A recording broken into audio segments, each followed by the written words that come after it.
अपने केना है कि अपने तो दुनिया दाढ़ी के जाए वाला लोग हमरा आगे घर के बिल्ली छे बा घरे में रहे छे एतगोटा मिले तो कम बहुत अपने की कृपा छे हमरा आगे कम से कम मिल जाए छे कुछ बैठे होके बोलिए प्रेम से श्री सद्गुरु महाराज की जय। सब आदमी बोलिए थोड़ा जोर से। आज नया साल है 2023 का प्रथम दिन है कि नहीं? प्रथम दिन के द्वितीय पाले के सत्संग में हम आप लोग जो है सो उपस्थित हैं और नया साल के दिन ही बोलने में कंजूसी करेंगे तो पूरा साल जो है ना बोंगे बन करके बैठे रहेंगे। इसके लिए बोंगा मत बनिए, जोर से थोड़ा सा आवाज निकालिए, गुरु महाराज को जय जयकार कीजिए। बोलिए प्रेम से श्री सद्गुरु महाराज की जय। श्री सद्गुरु महाराज की जय। श्री सद्गुरु महाराज की जय। हाँ भर साल सबके बोलबो। बंदा गुरु पद कंज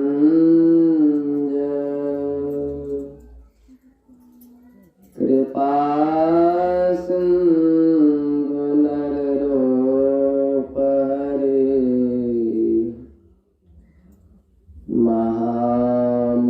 महामहतम पुंज जासो वचन रवि कर निकर नमो नमो सतगुरु नमो जासम को न आन परम पुरुष होते अधिक गावे संत सुजान परम पुरुष होते अधिक गावे संत सुजान। कण कण में सर्वत्र विराजमान परम आराध्य सद्गुरु महाराज के युगल पाद पद्मों में कोटि कोटि सा नमन। व्यक्त रूप में मंच पर मंचासीन हमारे पूज्य भूपेंद्र बाबू, आपका नाम क्या है बाबा? पूज्य बेलू बाबू एवं सत्संग में आए हुए तमाम सत्संग स्नेही बंधुओं, माताओं एवं धर्मशिला भक्तिमती बहनों, आप सबों को भी प्रणाम। इस सत्संग मिलकर करवाने के व्यक्तिगत ए कर दियो ना प्रमोद ना कुमोद बंदो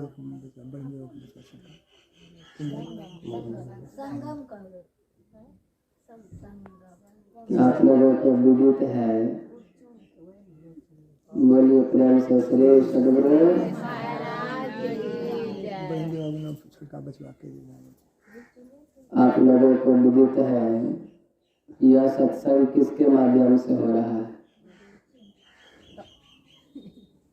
हमारे पूज्य ब्रह्मदेव बाबू जो हैं उन्हीं के सबसे छोटा सा पुत्र जो है श्री कुमोद बाबू, उनके द्वारा जो है सो यह सत्संग का आयोजन कराया जा रहा है कि नहीं? हमको लगभग 1.5 महीना पूर्व ही फोन किया गया था कि बाबा 1 तारीख को नया साल के दिन सत्संग करवाएंगे। पहले मीटिंग ऐसा हुआ था सब कोई मिल के करवाएंगे, फिर बाद में क्या क्या हुआ तो व्यक्तिगत हो गया। तो कुमोद बाबू के द्वारा यह नया साल के उपलक्ष्य में सत्संग का आयोजन रखा गया है। अभी मैं जहाँ से आया हूँ वहाँ लगभग 250 आदमी आया था सुबह का सत्संग में। सुबह जहाँ सत्संग कर रहे थे लगभग 250 आदमी आया था और सबों के लिए भंडारा का व्यवस्था भी करवाए थे, पूरा 250 आदमी के लिए। वहाँ के सत्संगी लोग हमको आने ही नहीं दे रहे थे, बोले थे बाबा अभी उसको वहाँ का प्रोग्राम कैंसिल कर दीजिए, आज के बदले कल चले जाइएगा, लेकिन आज यहाँ रह जाइए। तो हम बोले अरे वहाँ पर हम 1.5-2 महीना पहले टाइम दे चुके हैं, उसको कैसे हम छोड़ सकते हैं, नहीं तो हम और पहले ही आ जाते। वहीं हमको सत्संग करने में लेट हो गया, सत्संग करके उसके बाद फिर वहाँ से निकले। आज नया साल है 2023 में, हम आप लोग जो है प्रवेश कर गए हैं, है कि नहीं।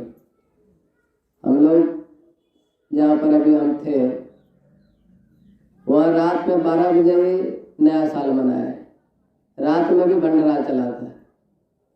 रात में वहाँ पर लगभग 25-30 आदमी, कोई सोया नहीं था 12 बजे तक।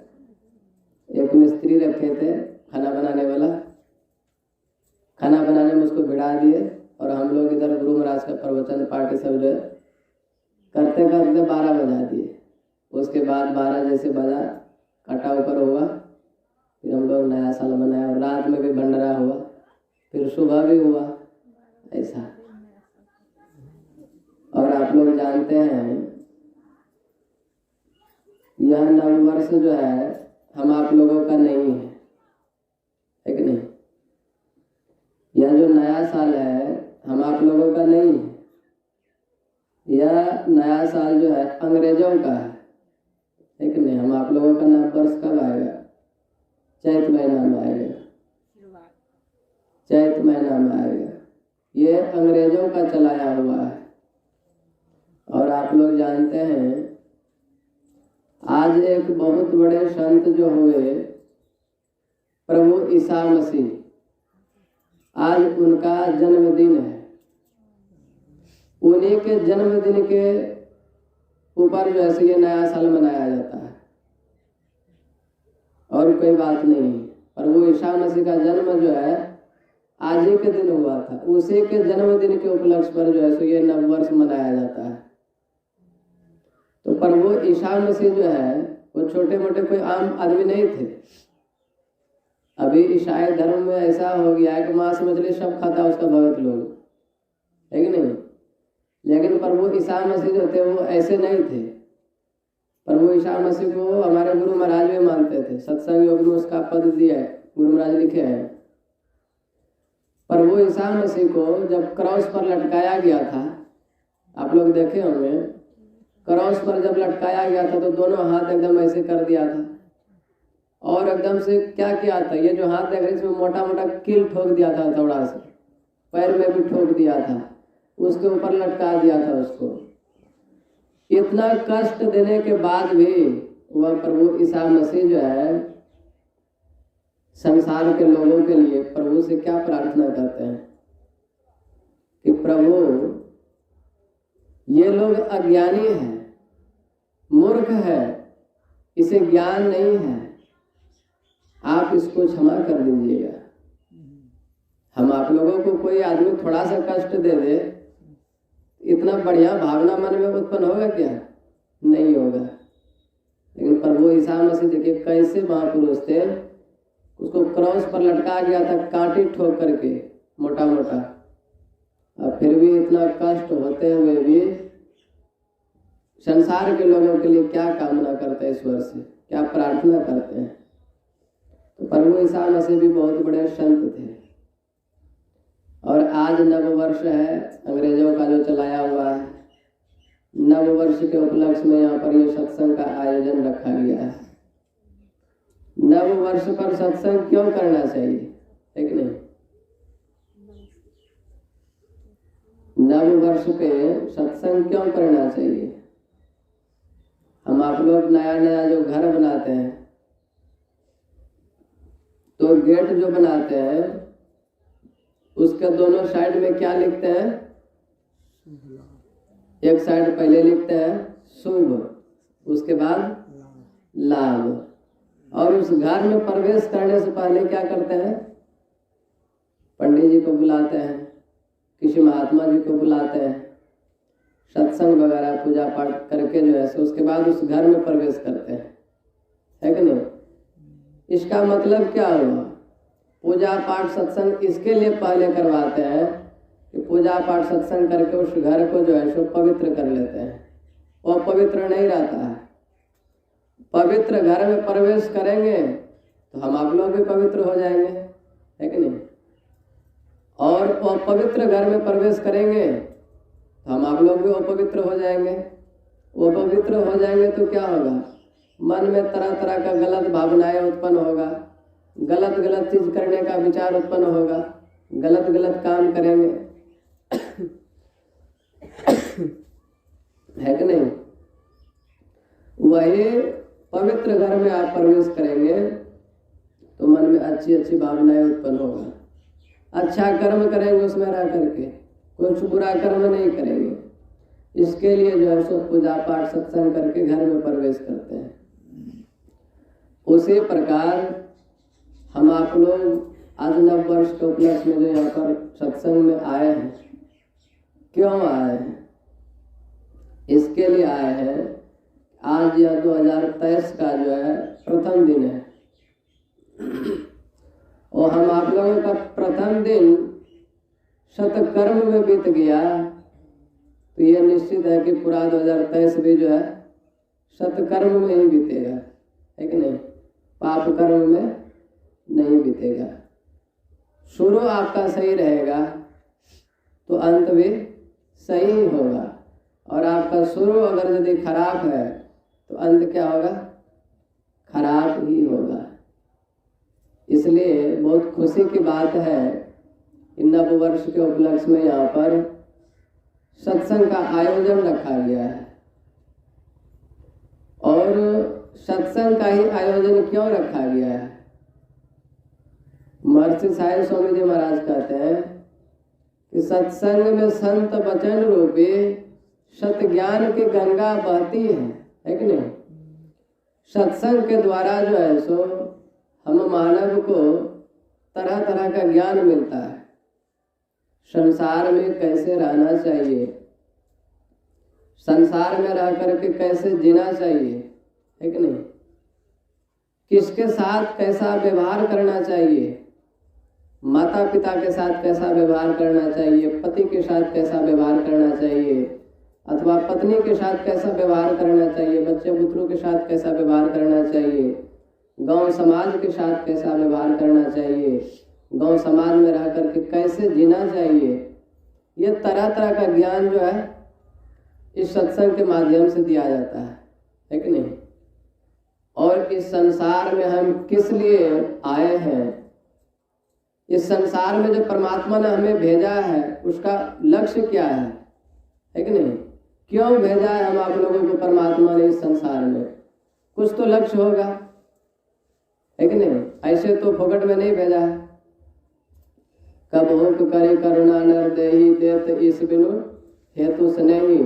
अकारण स्नेह करने वाले ईश्वर जो है उन्होंने कृपा करके हम आप लोगों को यह मानव का शरीर दिया है। क्यों दिया है? प्रश्न होता है कि नहीं। ये मानव का जो शरीर मिला है क्यों मिला है, उद्देश्य क्या है इसका? मानव का शरीर को पा करके हम आप लोगों को क्या करना चाहिए अथवा क्या नहीं करना चाहिए। 184 भरमी के ऊपर अटके आए, 84 लाख योनियों में भ्रमण कर रहे थे, है कि नहीं। अंडज पिंडज उस्मज और अंकुरज में 84 लाख योनियां है। उसमें जो है सो हम आप लोग भ्रमण कर रहे थे।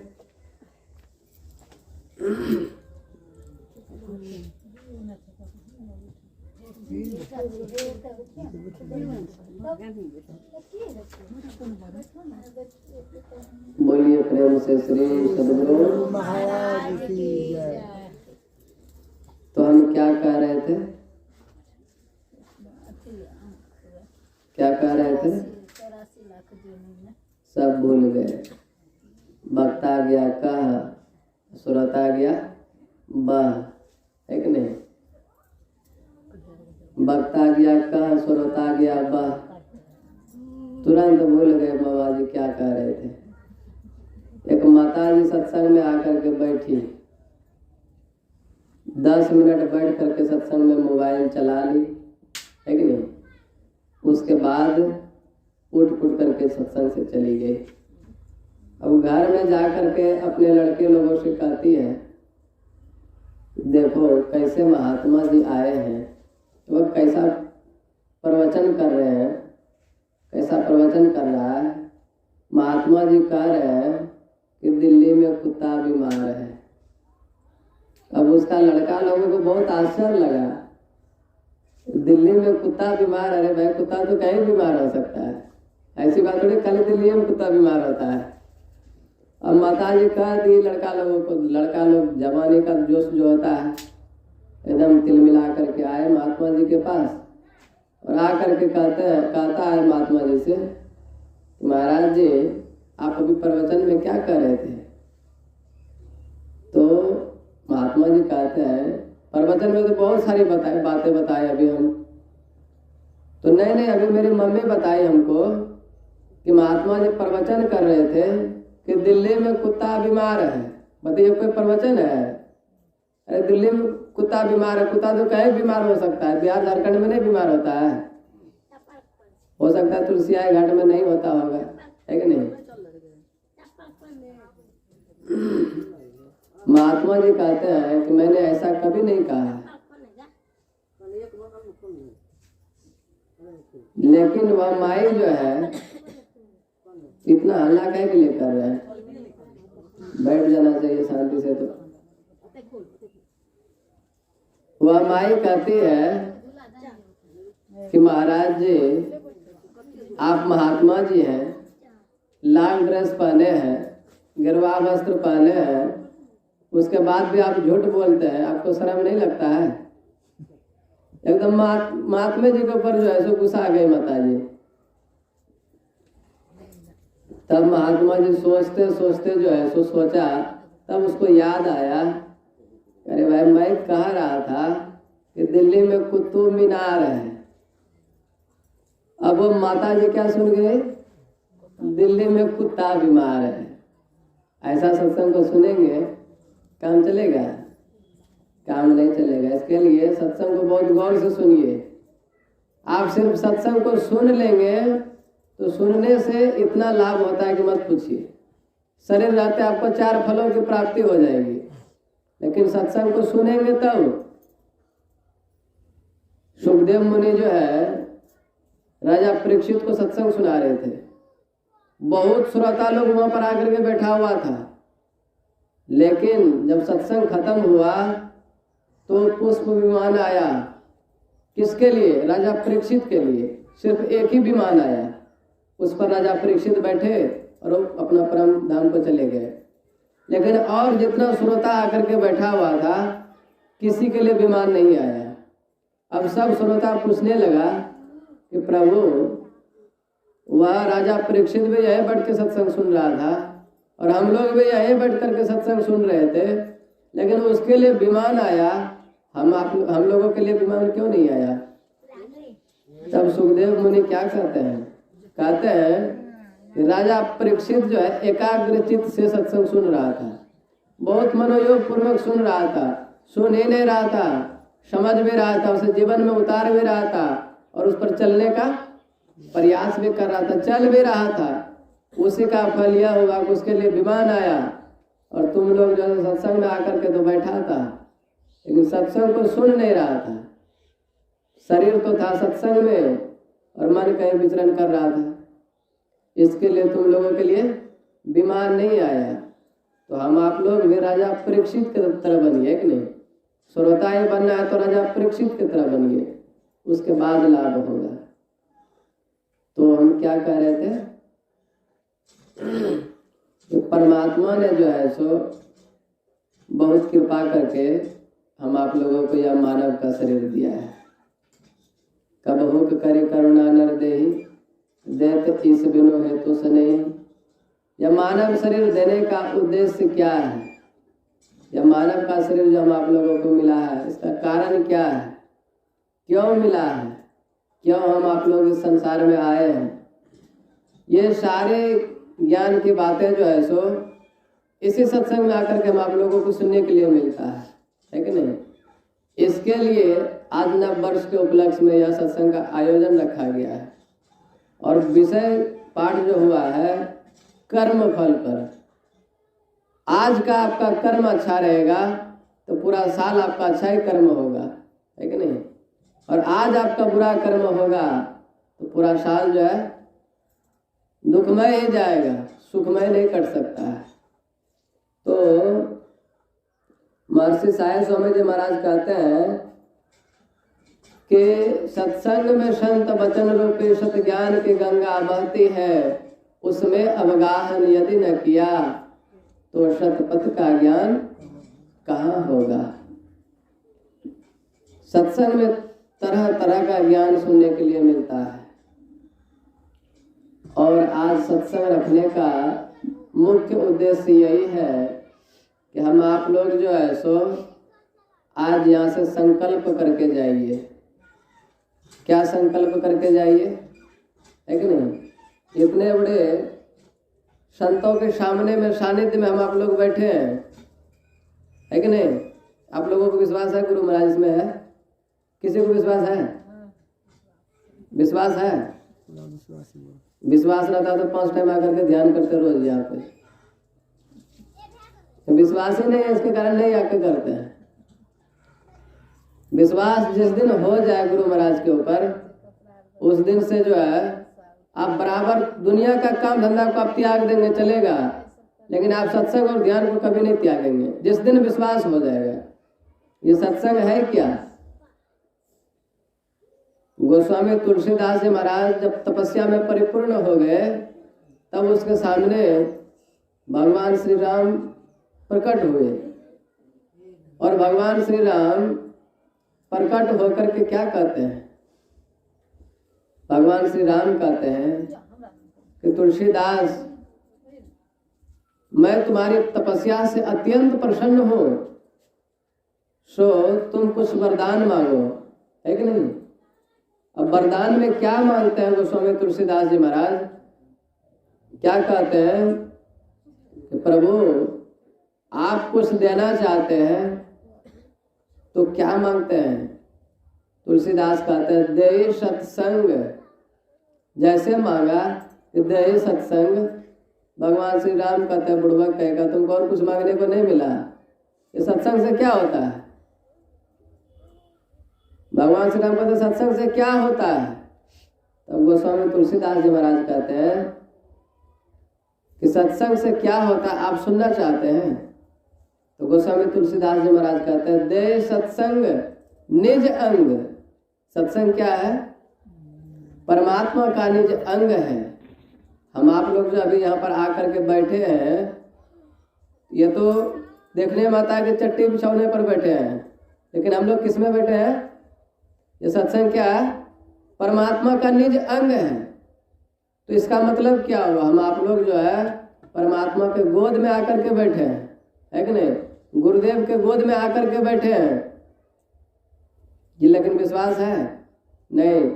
सगुण साकार रूप में जो है गुरु महाराज यहाँ पे साक्षात विराजमान है और उसको आप सही से भजेंगे, उसका सही से ध्यान भजन करेंगे तो आपका हर पल हर घड़ी रक्षा करेगा। अभी मैं जहाँ रहता हूँ, एक होता है ना पापी आदमी, आश्रम में हम क्या किए, सरकारी बाथरूम था, हम उसमें ताला मार दिए। डेली लगभग सैकड़ों आदमी घुसता था उसमें, दिन भर आना जाना लगा ही रहता था पूरा गांव वाले का। तो हम उसमें ताला मार दिए, लेकिन एक लड़का था वह रात में आकर के ताला तोड़ दिया, हम लोगों को पता नहीं चला। सुबह पता चला कि इसका ताला टूट गया है, तो हमको तो उस चीज को बंद करना था। तो हम कहा कि बड़ा बड़ा जो वृक्ष था उसको छांटे अपने से, और उसका जो टन्नी है जो डाली है सबको उठा उठा करके बाथरूम का गेट ही लॉक कर दिए।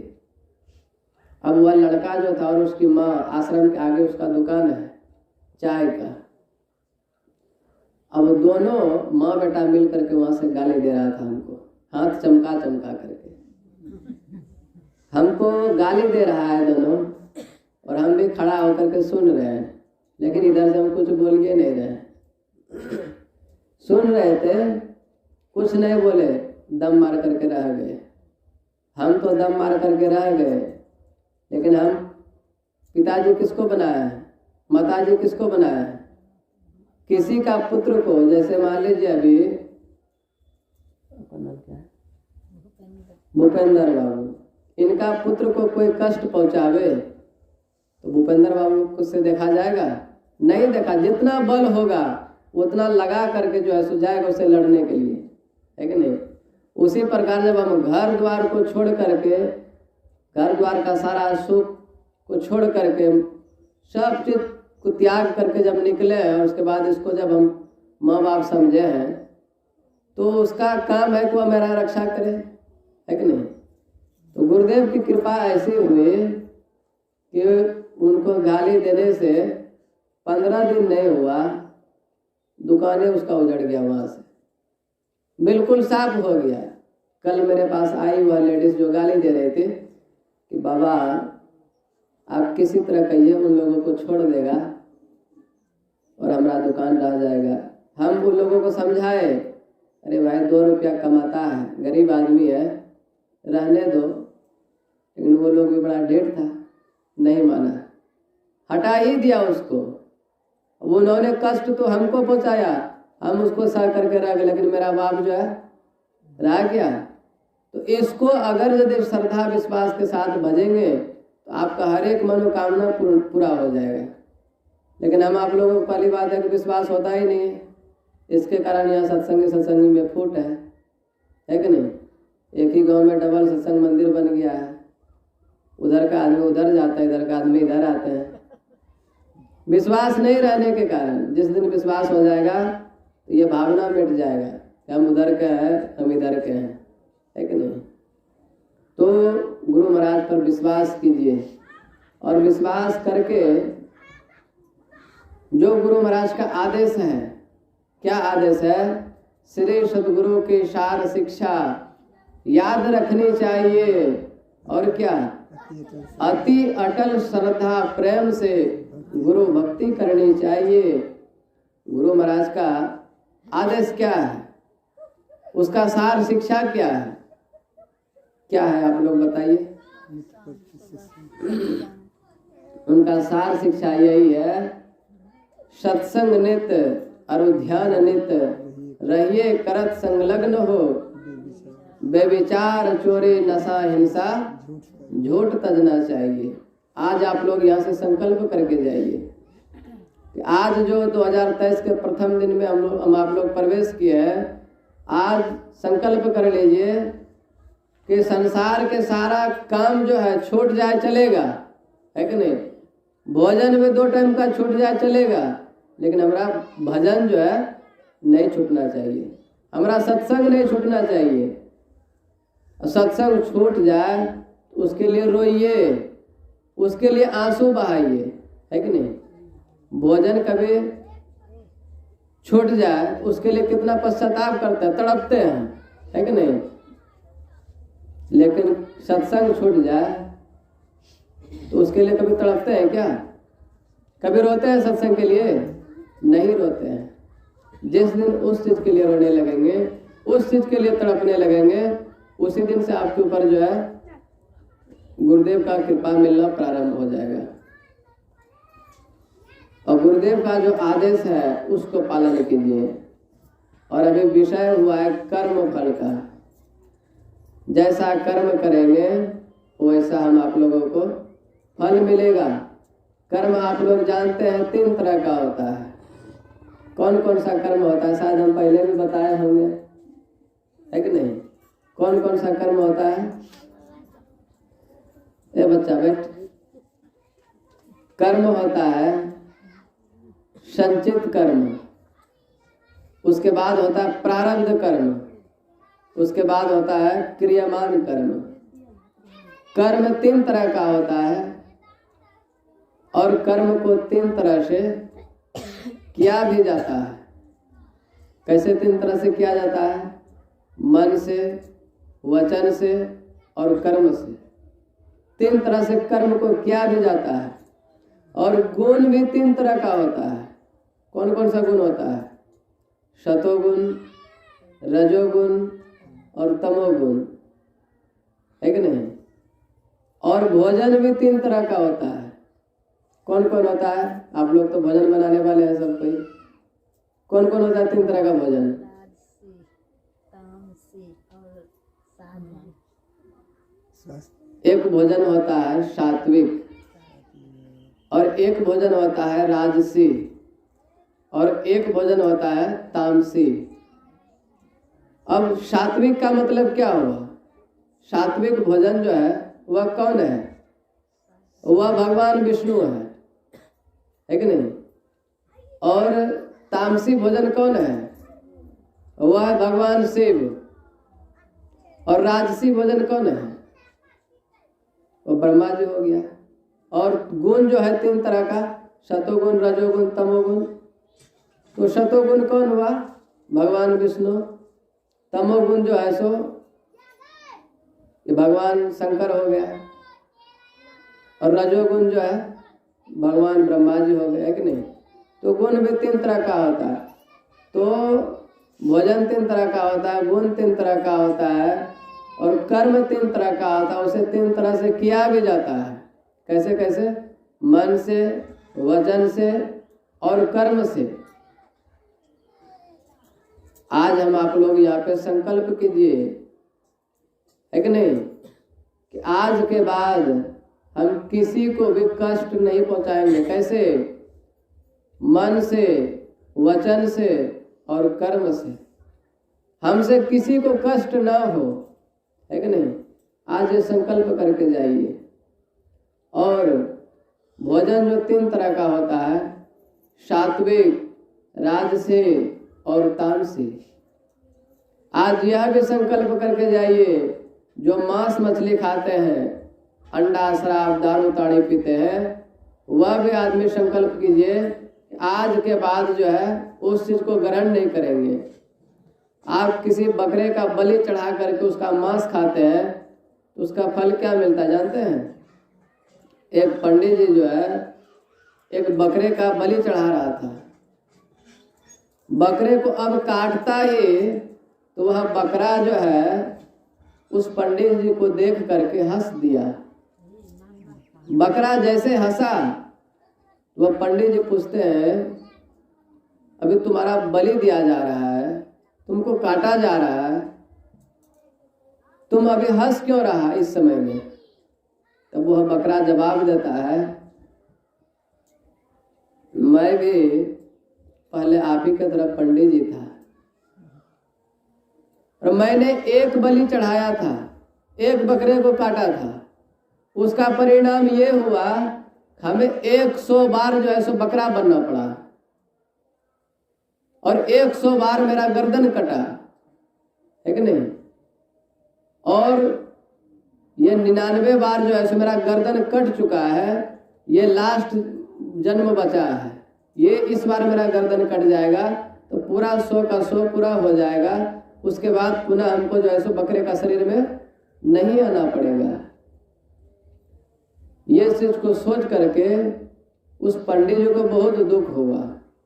पंडित जी जो सोचने लगा, कहे मैं जो इसको बलि चढ़ा रहा हूँ, हम भी कहीं ऐसा शरीर में चल गए तो मेरा भी 100 बार जो है सो बलि चढ़ाया जाएगा। पंडित जी उस पठा को छोड़ दिया।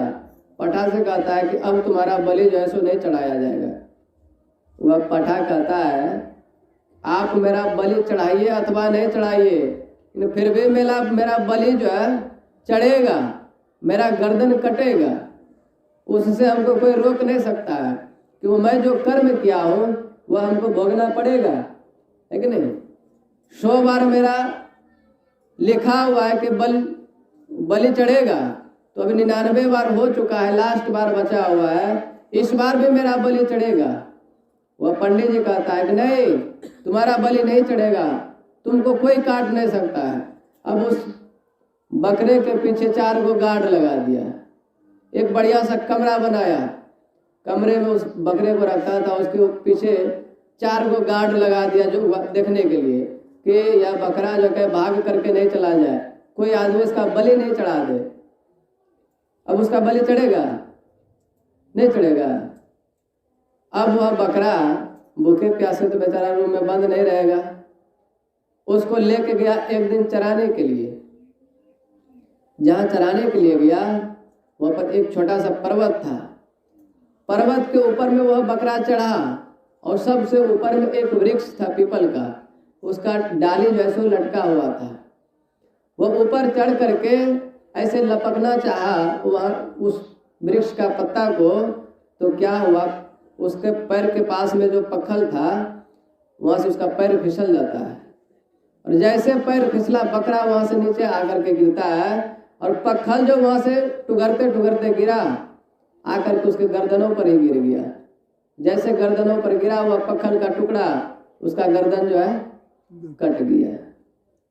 जैसे गर्दन कट गया तब जो है सो पंडित जी को ज्ञान हुआ कि कोई पाप कर्म कर ले तो उसका सजा उसको जो है किसी न किसी तरह भोगना ही पड़ेगा। उससे बचने का लाख उपाय कर ले, लेकिन उस चीज से वह जो है बच नहीं सकता है।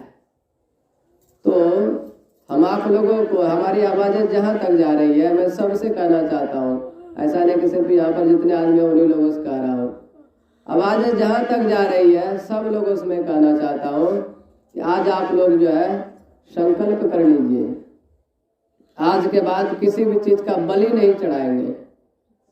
सुने कि अब किसी किसी का घर में बलि भी चढ़ रहा है, मुर्गा मछली बन रहा है,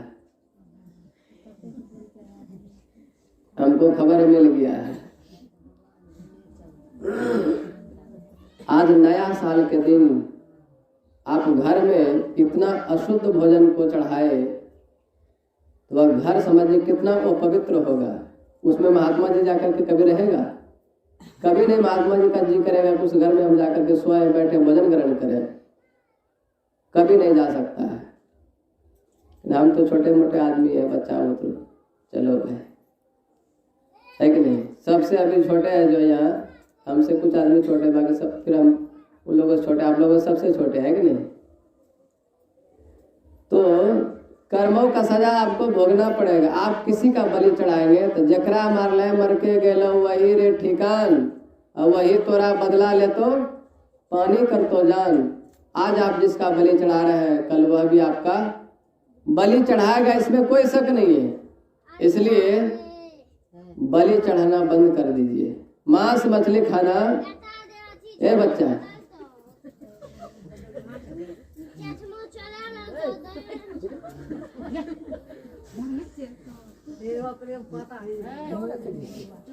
बोलिए प्रेम से श्री सदगुरु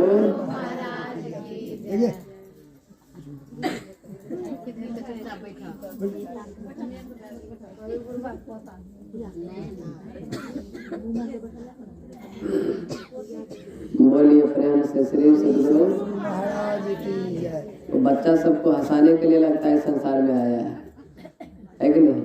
सबको हंसाते ही रहता है। उस वक्त भी आए थे तो कॉमेडी ही करता था, सिर्फ सबको हंसाते ही रहता था। तो हम कह रहे थे आज आपका भोजन बिल्कुल पवित्र भोजन होना चाहिए। वह भोजन आपका जो है वो पवित्र नहीं होना चाहिए। और पवित्र भोजन ग्रहण करेंगे, तामसी भोजन अपने अंदर डालेंगे तो तामसी विचार उत्पन्न होगा, है कि नहीं? तामसी विचार उत्पन्न होने के कारण क्या होगा? आपका कर्म भी जो है सो तामसी ही होगा, और उसका फल लास्ट में दुख मिलेगा, है कि नहीं? अब गलती तो आपके कर्मों से हुआ, लेकिन आप क्या कर रहे हैं? परमात्मा ने हमारा नसीबे में लिख दिया था दुख, तो दुख मिल गया, है कि नहीं? भगवान श्री राम कहते हैं सो परत्र दुख पावै सिर धुने धुने पछताए, काल ही कर्म ही ईश्वर ही मिथ्या दोष लगाए। दुख तो आपको अपने कर्मों से मिलता है, लेकिन आप परमात्मा को दोष लगाते हैं। ईश्वर ने हमारा नसीब में ही लिख दिया था दुख, तो सुख कहाँ से मिलेगा, है कि नहीं? तो ये आज संकल्प कर लीजिए आप लोग, आज के बाद जो है कोई भी तामसी भोजन ग्रहण नहीं करेंगे। कहते जैसा खाएंगे अन्न वैसा होगा आपका मन जैसा पिएंगे पानी और वैसा होगा आपका वाणी। भाषा जो है वैसा ही होगा। कोई आदमी दारू पी लेता है तो उसका भाषा देखते कैसा होता है।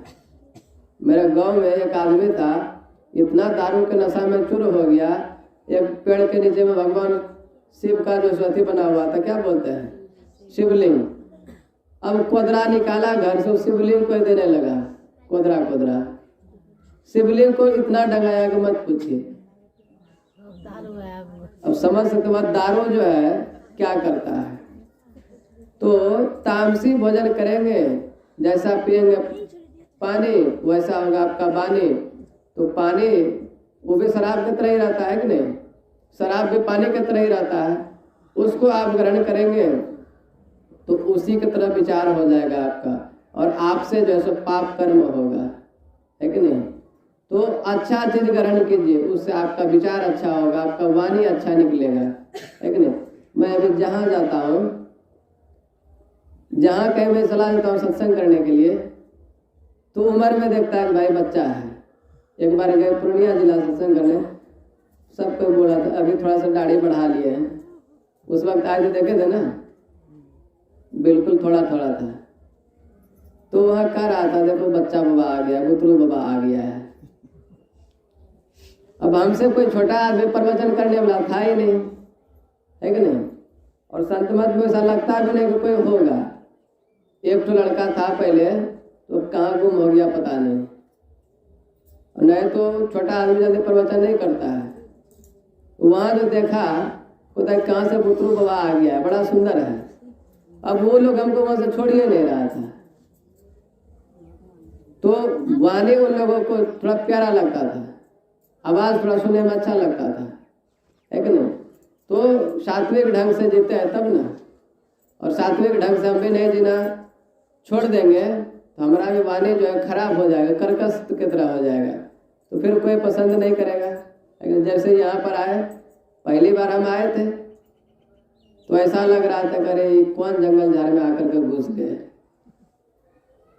और पहली बार जो आए दुर्गा पूजा में, ऐसा ही लग रहा था कौन जंगल झाड़ में आकर के घुस गए। ऐसा जगह जो है कभी गए नहीं किए थे। और ये जो आश्रम देख रहे हैं यहाँ पे, ऐसा आश्रम भी कभी हम देखबे नहीं किए थे। ये खोपड़ी वाला जो है, ये क्या बोलते हैं इसको, बत्ती वाला, ऐसा आश्रम कभी हम देखबे नहीं किए थे। तो देख करके लगा कैसा हम जंगल झाड़ में आ गए भाई, तो आश्चर्य लग रहा था। लेकिन 2-4 दिन के बाद ऐसा मन लगा, फिर लगा कि नहीं बहुत सुंदर जगह पर आ गए हैं, है कि नहीं। मन लग गया और यहाँ के आदमी लोगों से मन थोड़ा मिल गया तो अच्छा लगने लगा। तो वैसा आप कर्म करेंगे तो आपका स्वभाव जो है सो, आपका विचार जो है सो, आपका रहन सहन जो है सो वैसा ही एकदम सकारात्मक हो जाएगा। तो अच्छा आपका कर्म होना चाहिए।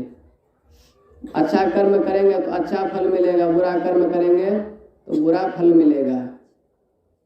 आज के दिन हम आप लोगों को संकल्प करना चाहिए कि आज के बाद हम दारू भी नहीं पिएंगे, खैनी बीड़ी सिगरेट गुटखा तम्बाकू भी नहीं खाएंगे, है कि नहीं। बहुत सत्संगी परिवार यहाँ पर ऐसे हैं, सबका पति जो है क्या है, खाने पीने वाला, मुर्गा खाता है, मछली खाता है, अंडा शराब दारू पीता है। उससे क्या होता है, मति खराब हो जाता है उसका। अब पत्नी है सत्संगी और पति है मच्छर खौका, है कि नहीं। अब मछली खा करके आएगा, शराब दारू पी करके आएगा, उसको कोई कह देगा तुम्हारी पत्नी जो है ऐसे ऐसे है। अब उसको उस वक्त जो पढ़ाएगा वो बेचारा वही पढ़ेगा, है कि नहीं। लेकिन वह भी सत्संगी रहता, वह भी सत कर्म करता, तो उसका विचार वैसा नहीं होता। और अभी जानते हैं हम आप लोग, संसार में समाज में इतना अशांति क्यों है, आदमी इतना अशांत क्यों है, बेचैन क्यों है, आदमी सुखी पूर्वक जीवन क्यों नहीं व्यतीत कर पा रहा है। इसका कारण एक यही है कि हम अपने आप से नहीं जलते हैं, एक दूसरे को देख करके जलते हैं, है कि नहीं। अपने आप को देख करके हमको कष्ट नहीं होता। आप अदर संप्रदाय में चले जाइए, जो मुस्लिम संप्रदाय है वह एक दूसरे को क्या करता है, कोई गरीब है ना उसको आगे बढ़ाता है, उसके घर के बगल में कोई गरीब आदमी है उसका सहयोग करके साथ दे करके उसको और ऊपर उठाता है। लेकिन हमारा हिंदू धर्म में ऐसा नियम है, अगला कुछ अगर बढ़िया कर्म कर रहा है उसका पैर खींचता है, तुम और नीचे हो जाओ और नीचे हो जाओ, है कि नहीं। और ज़्यादातर ये पढ़े लिखे लोग जो होते हैं वही लोग करते हैं। जो मूर्ख होता है, जो गवार होता है, जिसको अकल नहीं है, वे लोग नहीं करते हैं। पढ़े लिखे लोग कहते हैं ना, पढ़े लिखे कुछ ऐसे वैसे, बड़ा घमंड अकील का। और क्या, घमंड तो अकील का है ही है, ज्ञान का घमंड है ही है, अहंकार तो है उसको। जहरी वचनियों मुख से निकले, और एक दूसरे को जो सुनाता है एकदम सर्प जैसे डस लेता है, कैसे विष लगता है, उसी प्रकार वह जो वाणी जो बोलता है एक दूसरे को जो सुनाता है उसी प्रकार विष की तरह उसके अंदर में प्रवेश कर जाता है और वह भी एक्शन में आ जाता है। फिर घर में किसी को कुछ बुझता ही नहीं है। तो आप ऐसा जब करना बंद कर देंगे और अपने आप से मतलब रखेंगे तो आपका जीवन सुखमय हो जाएगा। दूसरा आदमी क्या कर रहा है नहीं कर रहा है इसको बिल्कुल निकाल करके फेंक दीजिए। हम क्या कर रहे हैं वह देखिए, है कि नहीं। आप अच्छा कर्म कीजिए, आप अच्छे बन जाइए तो इतना तो होगा कि इस पृथ्वी पर से कम एक तो पापी आदमी सुधर जाएगा, है कि नहीं। मान लीजिए हम पापी आदमी हैं और पाप करते जा रहे हैं और लेकिन हम पवित्र हो जाए, हम सुधर जाए तो कम से कम ये धरती पर का थोड़ा सा बोझ तो कम हो जाएगा। चलो भाई एक तो पापी आदमी सुधर गया, सत्संगी बन गया, बाबा जी बन गया, है कि नहीं। धरती माँ को भी थोड़ा खुशी मिलेगा, चलो एक पापी आदमी तो कम हो गया है, सुधर गया है। तो कर्म अच्छा कीजिए। ये कर्म भूमि है, पृथ्वी जो है कर्म भूमि है। बोल नहीं चलता है क्या? लाइट चालू कर दीजिए। ये पृथ्वी जो है कर्म भूमि है। जैसा हम आप लोग कर्म करेंगे वैसा फल भोगना पड़ेगा, वैसा फल हम आप लोगों को भोगना पड़ेगा। उससे बच नहीं सकते हैं हम आप लोग। बताए कर्म 3 तरह का होता है, संचित कर्म, प्रारब्ध कर्म और क्रियामान कर्म। संचित कर्म क्या है, प्रारब्ध कर्म क्या है, क्रियामान कर्म क्या है। क्रियामान कर्म वह है जो अभी हम आप लोग कर रहे हैं। क्या कर रहे हैं? सत्संग कर रहे हैं तो ये एक पुण्य कर्म कर रहे हैं। यह जो पुण्य कर्म कर रहे हैं यह आगे चल करके क्या बनेगा? संचित बनेगा। इसका आगे चल करके फल अच्छा अर्जित होगा, है कि नहीं। कोई लड़का जवानी में अगर पैसा कमा करके रख ले बहुत सारा तो बुढ़ापे में उसको कष्ट नहीं होगा, और जवानी में पैसा कमा करके नहीं रखे तो बुढ़ापे में उसको दुख भोगने से कोई रोक नहीं सकता है, कोई बचा नहीं सकता है। उसी प्रकार हम आप लोग जब सत्संग कर रहे हैं बैठ करके तो इसका फल आगे चल करके हमको अच्छा मिलेगा, उससे कोई रोक नहीं सकता है। अच्छा फल मिलने से कोई नहीं रोक सकता है। इसका फल बुरा हमको नहीं मिलेगा। ये आगे चल करके क्रियामान कर्म अभी कर रहे, आगे चल करके संचित बन जाएगा, और वही संचित जो है उसके बाद आगे चल करके प्रारब्ध बन जाएगा। आप क्रियामान कर्म उत्तम करेंगे तो संचित आपका उत्तम होगा, और संचित आपका उत्तम होगा तो प्रारब्ध भी उत्तम ही होगा। अभी आप लोग जानते, बाबा सुना रहे थे कि भीष्म पितामह जो है 18 दिनों तक बानों की सैया पर जो है सो लेटा हुआ रहा। क्यों लेटा हुआ रहा वह भी सुनाए बाबा।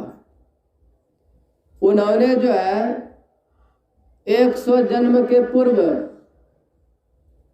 वह कहीं जा रहा था तो रास्ते में एक सर्प जो पड़ा हुआ था, उस सर्प को उन्होंने उठा करके बबूल का जो पेड़ होता है ना उस पर फेंक दिया।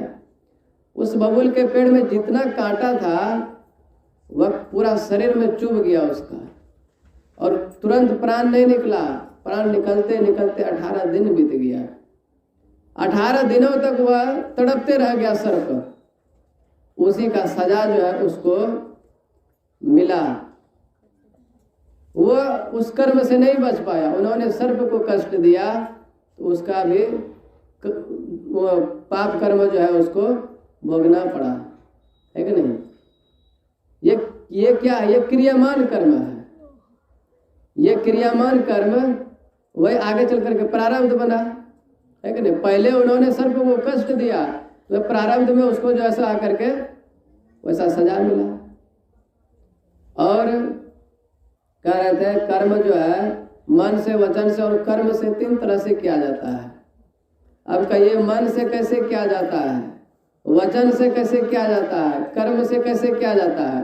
तो कर्म से कैसे किया जाता है तो भीष्म पितामह के बारे में सुन ही लिए, और वचन से कैसे किया जाता है आप लोग जानते हैं। युधिष्ठिर जी महाराज एक बार भगवान श्री कृष्ण के कहने पर झूठ बोले थे। क्या झूठ बोले थे जानते हैं? अश्वस्थमा हतो नरोवा कुंजरो, वो भी भगवान श्री कृष्ण के कहने पर बोले थे। भगवान श्री कहवाए थे, अपने मन से नहीं बोले थे। भगवान के कहने पर वह झूठ बोला, फिर भी वह पाप कर्म से नहीं बच पाया। भगवान आदेश दिया था तो उसको बच जाना चाहिए, लेकिन बच नहीं पाया। अश्वस्थमा हतो नरोवा कुंजरो, सुन रहे हैं ना आप लोग? क्या बोले? बोल गए तुरंत। झूठ बोलने के लिए जो भगवान बोले। एक महात्मा जी प्रवचन कर रहा था तो एक माई आकर के सत्संग में बैठे थे। प्रवचन को सुन करके वह माई पूरा रो रही थी। इतना रो रहे थे, इतना रो रहे थे, महात्मा जी को लगा कि माता जी सत्संग बड़ा सुन करके समझ रही है, उसे जीवन में उतार रही है। उसी के फल स्वरूप यह हो रहा है कि उसकी आंख से प्रेम रूपी आंसू बह रहा है कि नहीं। बरसे कम्बल पानी, कबीर साहब के उल्टे बानी, बरसे कम्बल पानी, बरसे कम्बल भेजे पानी। तो वही उसके आंखों से जो है वह कम्बल रूपे पानी बरस रहा था। महात्मा जी का जैसे दृष्टि पड़ा तो महात्मा जी का भी मन बड़ा गदगद हुआ। महात्मा जी सोचने लगा, मैं इतना सुंदर प्रवचन कर रहा हूँ, मेरा प्रवचन को सुन करके माता जी देखिए किस प्रकार एकदम से विलाप कर रही है, रो रही है। लगता है प्रवचन बड़ा सुंदर हम कर रहे हैं। वह भी सुनाने में और मग्न हो गया। जब प्रवचन खत्म हुआ, वह माता जी आए प्रणाम करने के लिए। और माता जी जब प्रणाम करते, महात्मा जी पूछते हैं, माता जी आप सत्संग को बड़ा आनंद मन से सुनकर समझ रहे थे, हम देख रहे थे आप प्रवचन करते समय आप बैठे बैठे आंसू भी बहा रहे थे, रो भी रहे थे सत्संग को सुन करके पूरा। वह माई तब क्या जवाब देती है? वह माई कहती है कि बताए माँ बाबा तोरा एगो हमरो पठा छलै, वो पठा हमरो हेरा गेलो छै। वो पठवा के दाढ़ी जे छै ने, अपने एकरो दाढ़ी के तरह छलै। अब अपने एकरो दाढ़ी के देखिए कि हमरा लगले कि हमरा पटवे प्रवचन नहीं कर रहलो छै। अब समझ सकते हैं, वो महात्मा जी को पटवा बना दिया। अब महात्मा जी को पटवा बना दिया, ऐसा आंसू बहाएंगे सत्संग में आकर के, ऐसा सत्संग को सुनेंगे, काम चलेगा? काम नहीं चलेगा। महात्मा जी तो कुछ और सोच रहा था, माता जी बड़ा प्रेम से सुन रही है, लेकिन माता जी कुछ और सोच रहे थे। माता जी जो है महात्मा जी को भी बकरा बना दिए।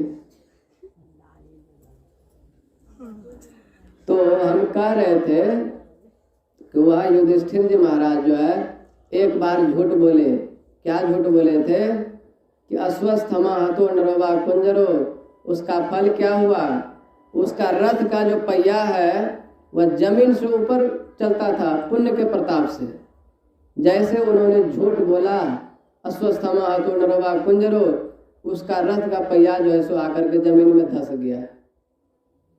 अब समझ सकते एक बार झूठ बोलने में कितना बड़ा पाप हो गया उससे। और हम आप लोग कितना झूठ बोलते हैं दिन भर में? आप लोग नहीं बोलते हैं? बोलते हैं। तो आज संकल्प कर लीजिए, आज के बाद हमको झूठ भी नहीं बोलना है।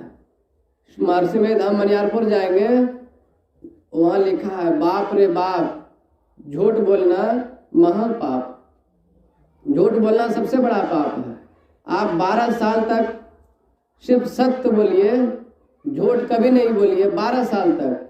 उसके बाद आप जिसको जो कह देंगे वह हो जाएगा। सत्य में इतना क्षमता होता है। आप ध्यान भजन सत्संग कुछ भी नहीं कीजिए, लेकिन जो सत्य है उसको आप सिर्फ कहिए 12 वर्ष तक, एक वर्ड झूठ नहीं होना चाहिए। उसके बाद किसी को संतान नहीं है, किसी को पुत्र नहीं, किसी को पुत्री नहीं है, उसको आप कह दीजिएगा जाओ तुमको पुत्र हो जाएगा, तो पुत्र उसको हो जाएगा। सत्य में इतना क्षमता है, इसलिए सत्य बोलना चाहिए। राजा हरिश्चंद्र नाम सुने होंगे, उन्होंने स्वप्न में अपना राजपाट जो है सो दान दे दिया था। किसको? विश्वामित्र को। सुबह जो है सो जैसे सुबह हुआ, वह विश्वामित्र आ गया उसके द्वार पर। वह आकर के कुछ मुद्राएं मांगने लगा। वह राजा हरिश्चंद्र उठा करके जैसे देने लगा, तो वह विश्वामित्र क्या कहते हैं, यह मुद्राएं तो मेरा है और मेरा ये चीज तुम हमें दान में दे रहे हो, ये कैसे जो है सो दान देना हुआ? तुम स्वप्न में जो है सो दान कर चुका है सारा राजपाट हमको। जब सारा राजपाट हो गया तो ये क्या मुद्राएं तुम्हारा है? यह भी मेरा है, तुम अपना मुद्राएं दो। उसके पास देने के लिए कुछ नहीं था। वह राजा हरिश्चंद्र क्या करता है, अपने आप को बेच दिए, है कि नहीं? उस मुद्राएं को जुटाने के लिए अपने आप को बेच दिए। अपने आप को सिर्फ नहीं बेचे, उसकी पत्नी थी सेबिया, नाम क्या था? सेबिया। उस सेबिया को भी, अपनी पत्नी को भी बेच दिए। उससे भी नहीं पूरा, उसका पुत्र जो था रोहित कुमार, वो अपना पुत्र को भी बेच दिया। तब जाकर के उसके पास मुद्राएं जुटा। उसके बाद दिए विश्वामित्र को। अब ये तीनों बिक गए।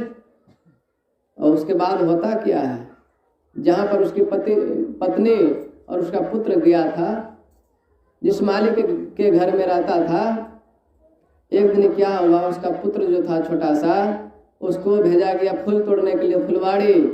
वहां जब गया फूल तोड़ने के लिए, उसे एक सर्प डस लेता है। सर्प जैसे डसा, उसका वहीं पर राम नाम सत्य हो जाता है। ये खबर आकर के उसकी माता जी को, सेबिया को कोई बताता है।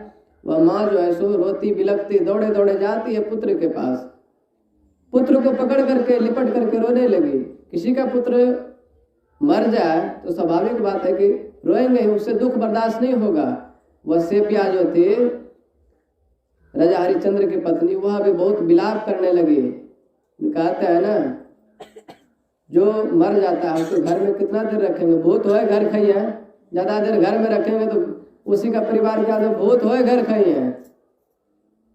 तो उसको जो का विचार बनाया, अब इसको ज्यादा देर रखने से ठीक नहीं होगा, अब इसको जला पका करके खत्म कर देना चाहिए।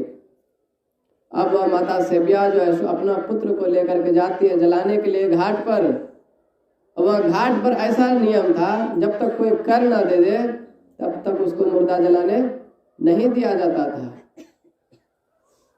अब जो है वहां पर उसका पति जो है राजा हरिश्चंद्र, वह गार्ड का काम कर रहा है, डॉन का काम कर रहा है कि नहीं? समझ सकते हैं, राजा थे, जाकर के कैसा डॉन का काम कर रहा है। वहां पे शमशान घाट में नौकरी कर रहा है, नौकर का काम कर रहा है। जब वह माता से ब्याह गई रोहित कुमार को लेकर के, तो जैसे जलाने का कोशिश करती है, राजा हरिश्चंद्र उसको रोक देते हैं। तुम नहीं जला सकती हो यहाँ पर। क्यों नहीं जला सकते हैं? तो यहाँ का नियम ये है, जब तक कोई कर नहीं दे देता है तब तक उसको यहाँ पर मुर्दा जलाया नहीं दिया जाता है। तुम पहले कर दो, उसके बाद तुम मुर्दा यहाँ पर जलाना। अब समझ सकते हैं राजा हरिश्चंद्र का। राजा हरिश्चंद्र जो है उसकी पत्नी थी सेबिया। जब वह पति पत्नी है, उसको जलाने दिया जाता है कि नहीं? पति झूठ भी कह सकता था, ठीक है जला लो, हम शिव महाराज जी के पास झूठ बोल जाएंगे, है कि नहीं जलाया है। झूठ भी बोल सकता था, लेकिन वह राजा हरिश्चंद्र झूठ नहीं बोला, सत्य का पालन किया। और पत्नी से क्या कहते हैं, तुम पहले कर दो, उसके बाद यहाँ पर पुत्र को जलाना। उसके पास कर देने के लिए कुछ नहीं था।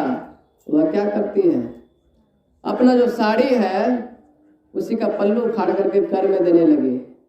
जैसे पल्लू फाड़ करके देने लगे, उसी वक्त वहां पर सारे ऋषि मुनि, सारे देवता लोग, सारे भगवान लोग प्रकट हो गए। और प्रकट होकर के पुनः उसका जितना राजपाट सब चीज हड़प लिया था, है कि नहीं, सब राजपाट जो ले लिए थे सब चीज पुनः उसको वापस कर दिए।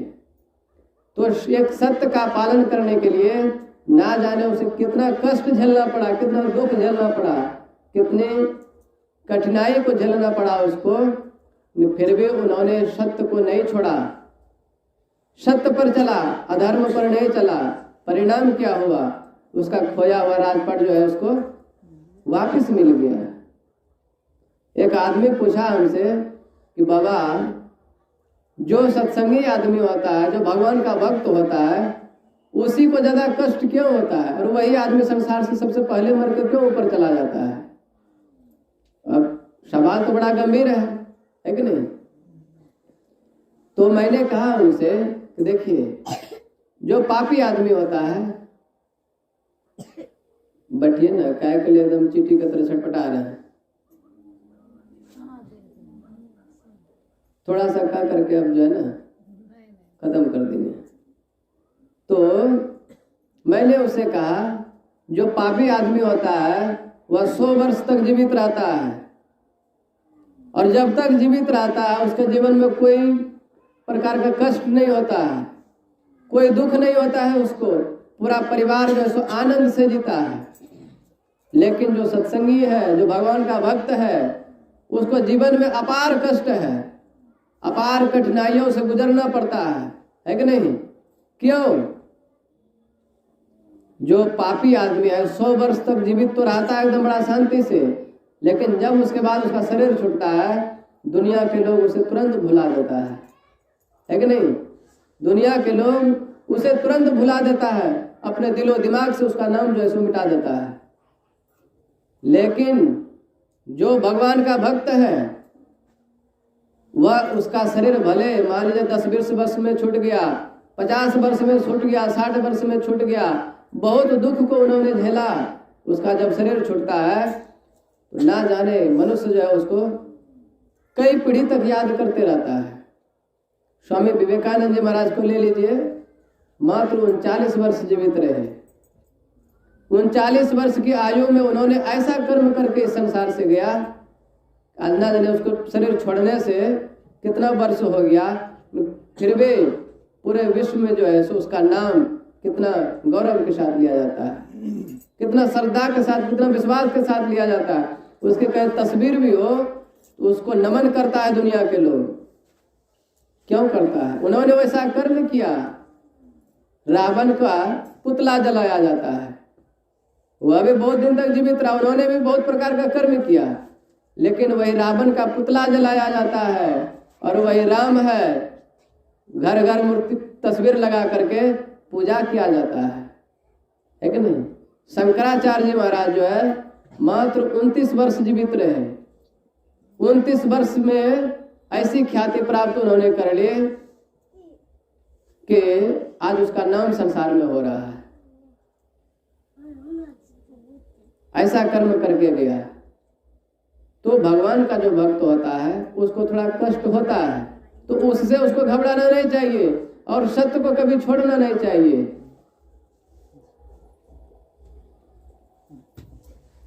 आप लोग जानते हैं जब द्वापर युग का अंतिम चरण चल रहा था, उस वक्त जो है महाभारत का लड़ाई हुआ।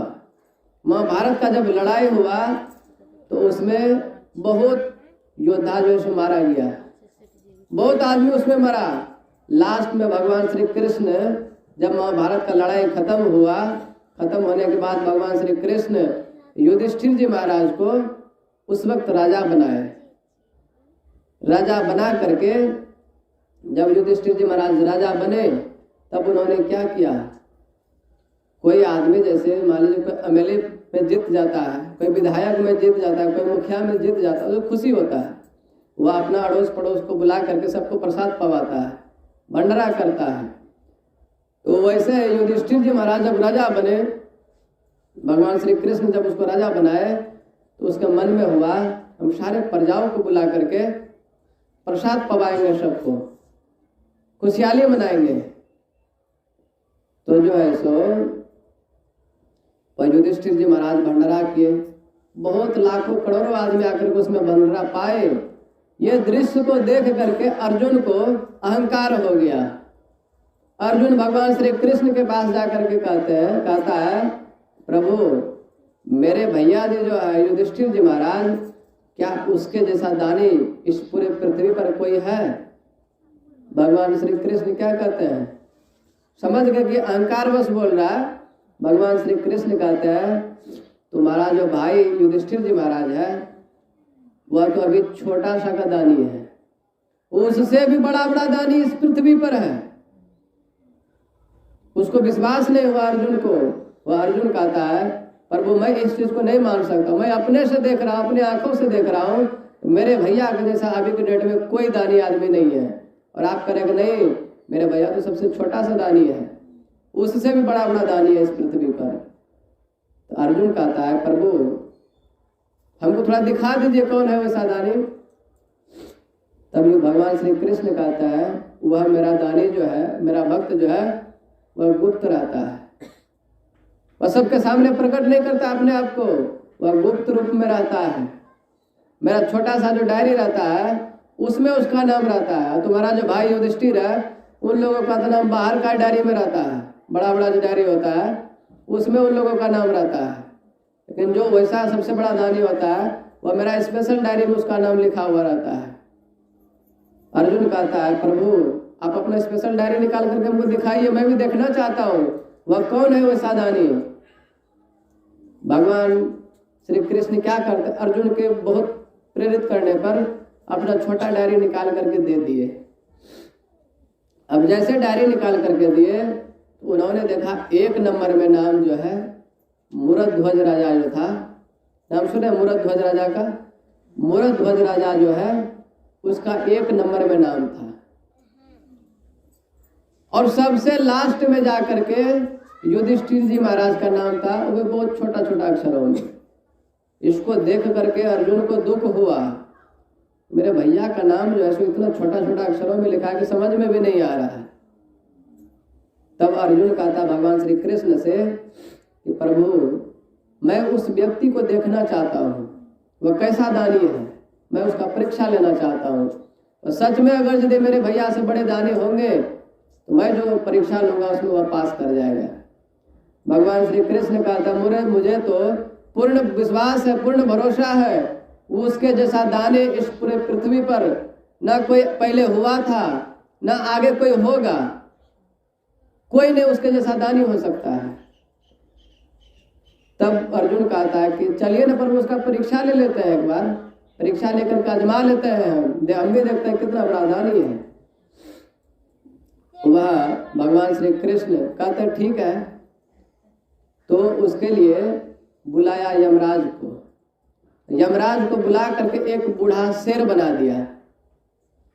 और भगवान श्री कृष्ण और अर्जुन जो है एक ब्राह्मण बन गए, दोनों मिलकर के 2 ब्राह्मण बने। अब दोनों ब्राह्मण और वह शेर तीनों चला उसका परीक्षा लेने के लिए। जैसे उसका मूरध्वज राजा का द्वार पर पहुंचा तो आवाज लगाता है भिक्षाम देहि भिक्षाम देहि। उधर से निकला घर से मूरध्वज राजा, निकल करके वह राजा बड़ा दानी था, बड़ा पवित्र ढंग से जिंदगी जीता था। एकदम आदर के साथ दोनों ब्राह्मणों को अंदर लेके गया, बैठाया। और वह मूरध्वज राजा कहता है कहिए प्रभु क्या चीज दान में दिया जाए। आप अगर यदि आदेश कर देंगे कि तुम अपना सिर काट करके दे दो तो मैं वह भी देने के लिए तैयार हूं। अर्जुन क्या कहता है, अर्जुन कहता है हमें आपका सिर नहीं चाहिए, आपका सिर लेकर हम क्या करेंगे, आप पहले हमको वचन दीजिए कि हम जो मांगेंगे वह आपको देना पड़ेगा। और मूरध्वज राजा का ऐसा नियम था, वह राजा जब तक किसी को दान नहीं कर देता कोई भी चीज तब तक भोजन किसी भी दिन ग्रहण नहीं करता था। पहले किसी को दान करता था, उसके बाद वो मूरध्वज राजा जो भोजन ग्रहण करता था, वह मूरध्वज राजा हाथ में गंगा जल लेता है और संकल्प करता है, हे ब्राह्मण देवता, आप जो मांगेंगे उस चीज को मैं अपना प्राण दे करके भी पूरा करूंगा। अब जो है सो वचन दे दिया। अब अर्जुन कहता है कि अब तो आप वचन दे दिए, अब जो हम मांगते हैं वह चीज आपको देना पड़ेगा। वह अर्जुन क्या मांगता है? वह अर्जुन कहता है कि आपका जो छोटा सा पुत्र है 5 वर्ष का, उसको दीजिए। मेरा जो शेर है बहुत दिनों से भूखा है, उसको खाने के लिए दीजिए। और खाने के लिए कैसे दीजिए? ऐसे नहीं। क्या कहता है अर्जुन? वह 5 वर्ष का जो पुत्र है, आप अपने हाथों से उसको फाड़िए बीचों बीच, आरा से चिरिए उसको। उसके बाद चीर करके मेरा जो शेर है उसको दीजिए खाने के लिए, क्योंकि मेरा शेर बूढ़ा है, आपका मांस तो बहुत जुआया हुआ है, आपका मांस वह खा नहीं पाएगा। लेकिन आपका जो पुत्र है 5 वर्ष का, उसका मांस बड़ा कोमल है, बड़ा नरम है, उसको खाने में कष्ट नहीं होगा मेरा बूढ़ा शेर को। अब जैसे ये वर्ड बोला अर्जुन कि मूरध्वज राजा जो था उसके पैरों तले जमीन खिसक गया। हम आप लोगों को कोई कहा दे ऐसे, हम आप लोग कर पाएंगे? नहीं कर पाएंगे। उन्होंने वचन दे दिया था, तो अपना वचन से मुकर नहीं सकता है, झूठ बोल नहीं सकता है।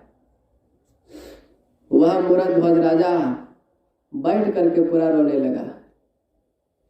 उसकी जो पत्नी थी वह जब जाने इस बात को, यह ब्राह्मण जो है सो मेरा जो 5 वर्ष का पुत्र, एक ही पुत्र था उसको, मेरा जो पुत्र है उसका मांस खा रहा है, काट करके दीजिए मेरा शेर को खाने के लिए। उसको जब ये जानकारी मिला, उसकी पत्नी इतना फूट फूट करके रोने लगी, मत पूछिए, बहुत रोने लगी। रोते रोते क्या होता है, वह छोटा सा बालक जो 5 वर्ष का है, वह घर से निकलता है और जाता है कहाँ? अपनी मम्मी के पास।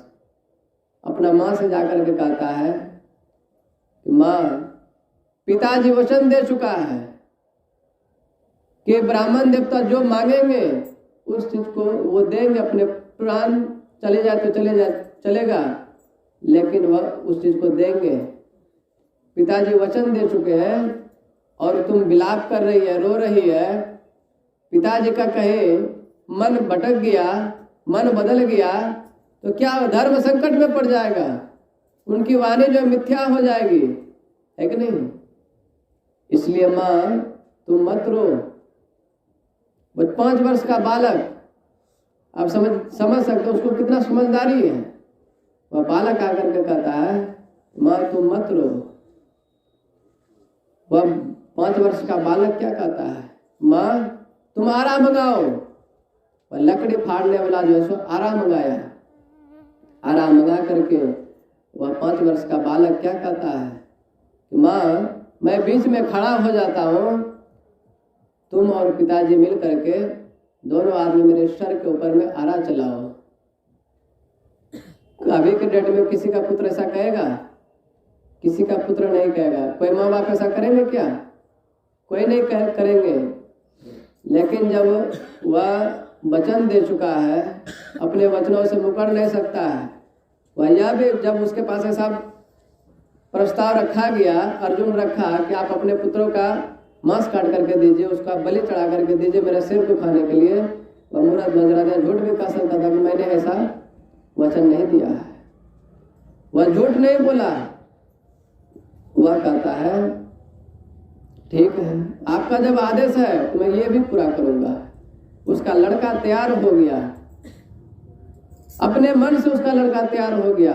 मूरध्वज राजा जो है उसको कहना नहीं पड़ा, पुत्र तुम्हारा बलि चढ़ाना पड़ेगा हमको। उसका पुत्र जो है खुद ही जान गया कि ऐसे ऐसे बात है। उसका पुत्र जो है खुद ही राजी हो गया, पिताजी आप मेरा बलि चढ़ाइए। आकर के पिताजी से कहता है। वह दोनों पति पत्नी मिल करके उस छोटे से बालक को बीच में खड़ा कर दिया। अब एक साइड आरा को पकड़ा है उसका बाप और एक साइड उसकी माँ। अब दोनों मिल करके आरा चलाने वाला ही था उसका सर के ऊपर में बीचों बीच। वह 5 वर्ष का बालक रोकता है कि माँ रुक जाओ अभी। क्यों रोका? रोक करके वह बालक दौड़े दौड़े घर गया और घर से रुई निकाल करके लाया। रुई निकाल करके जैसे लाया तो उसका माता पिता जो था दोनों के कानों में ठूस दिया रुई को, और रुई को ठूसा। तब उसकी माँ पूछती है, पुत्र तुम रुई क्यों कान में ठूसा हम लोगों को? वह 5 वर्ष का बालक कहता है कि माँ तुम दोनों मिल करके मेरे ऊपर में आरा चलाएगी, हमको कष्ट होगा, पीड़ा होगा, उससे हम रोएंगे, चिल्लाएंगे, वह आवाज तुम्हारे कानों में चला गया तो तुम जो है सो आरा चलाना बंद कर देगी, इससे पिताजी का वचन भंग हो जाएगा। 5 वर्ष का बालक को देखिए कितना नॉलेज है।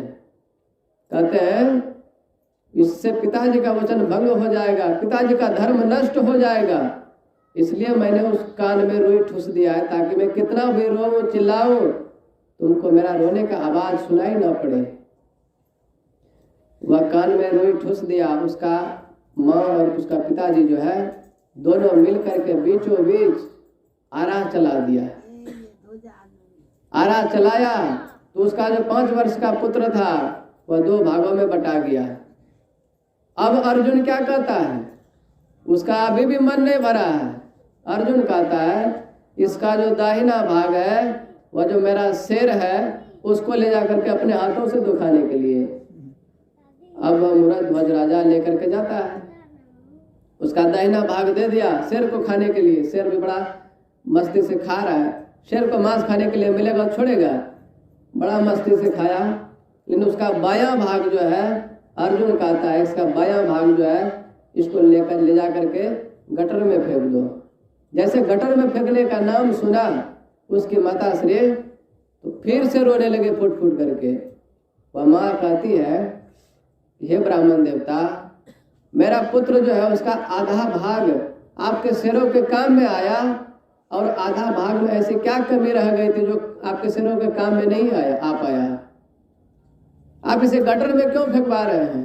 तब तक भगवान श्री कृष्ण कहते हैं कि ज्यादा बकवास मत करो अभी, यहाँ इतने देर हो गया आने से, पेट में जैसे चूहा कूद रहा है, कुछ खाने के लिए नहीं दे रही हो, जाओ फटाक से स्नान करके दोनों पति पत्नी भोजन बनाओ, भूख लगी है बहुत जोरों की। अब वो ऐसे हालत में उसको क्या कहा जा रहा है? भोजन बनाओ। हम आप लोग बनाएंगे क्या? नहीं बना सकते हैं। वैसे हालत में वह दोनों पति पत्नी जाकर के स्नान किया और तुरंत खाना तैयार किया, रोटी सब्जी, और ला करके दिया खाने के लिए भगवान श्री कृष्ण को और अर्जुन को। भगवान श्री कृष्ण जैसे तोड़ी रोटी को तोड़ करके उठाया, उसके बाद क्या कहते, मुंह में भी नहीं लिया। उसके बाद भगवान श्री कृष्ण कहते हैं मैं तुम्हारा हाथों का बना हुआ भोजन ग्रहण नहीं कर सकता हूँ। फिर से उन लोगों को दुख हुआ, क्यों नहीं प्रभु ग्रहण कर सकता है? अभी तो आप ही बोले कि जाकर के जाओ फटाक से स्नान करके भोजन बनाओ, बहुत जोरों की भूख लगी है, और अब भोजन बना करके जब सामने ला करके दे दिए उसके बाद कह रहे हैं कि मैं भोजन ग्रहण नहीं कर सकता हूँ। तो भगवान श्री कृष्ण कहते हैं तुम एक हत्यारा है, तुमने अपने पुत्रों का अपने हाथों से बलि चढ़ाया है, अपने पुत्रों का अपने हाथों से वध किया है, तुम एक हत्यारा है, तुम्हारा हाथों का भोजन बना हुआ ग्रहण हम नहीं कर सकते हैं। नहीं क्या उनका हाथों का बना हुआ भोजन ग्रहण, और युधिष्ठिर भगवान श्री कृष्ण और अर्जुन जो ब्राह्मण के वेश में था वहां से उठ करके चला गया। अब भोजन भी उसका ग्रहण नहीं किया। आप समझ सकते उस माँ बाप के ऊपर क्या बीतता होगा वहां पर, है कि नहीं? क्या बीतता होगा उस माँ बाप के ऊपर। वह मूरध्वज राजा, उसका छोटा सा जो पुत्र था उसका नाम था ताम्रध्वज। ताम्रध्वज तो मर गया बेचारा, बलि चढ़ गया उसका।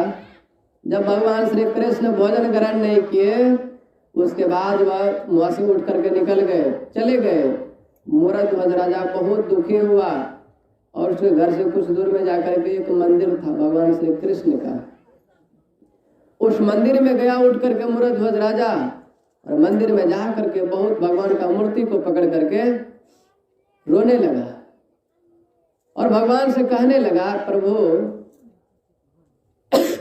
ये कैसी आपकी लीला है, आप ही कहवाए कि अपने पुत्र का बलि चढ़ाओ, आप ही का भाई का भोजन बनाओ, भूख लगी है।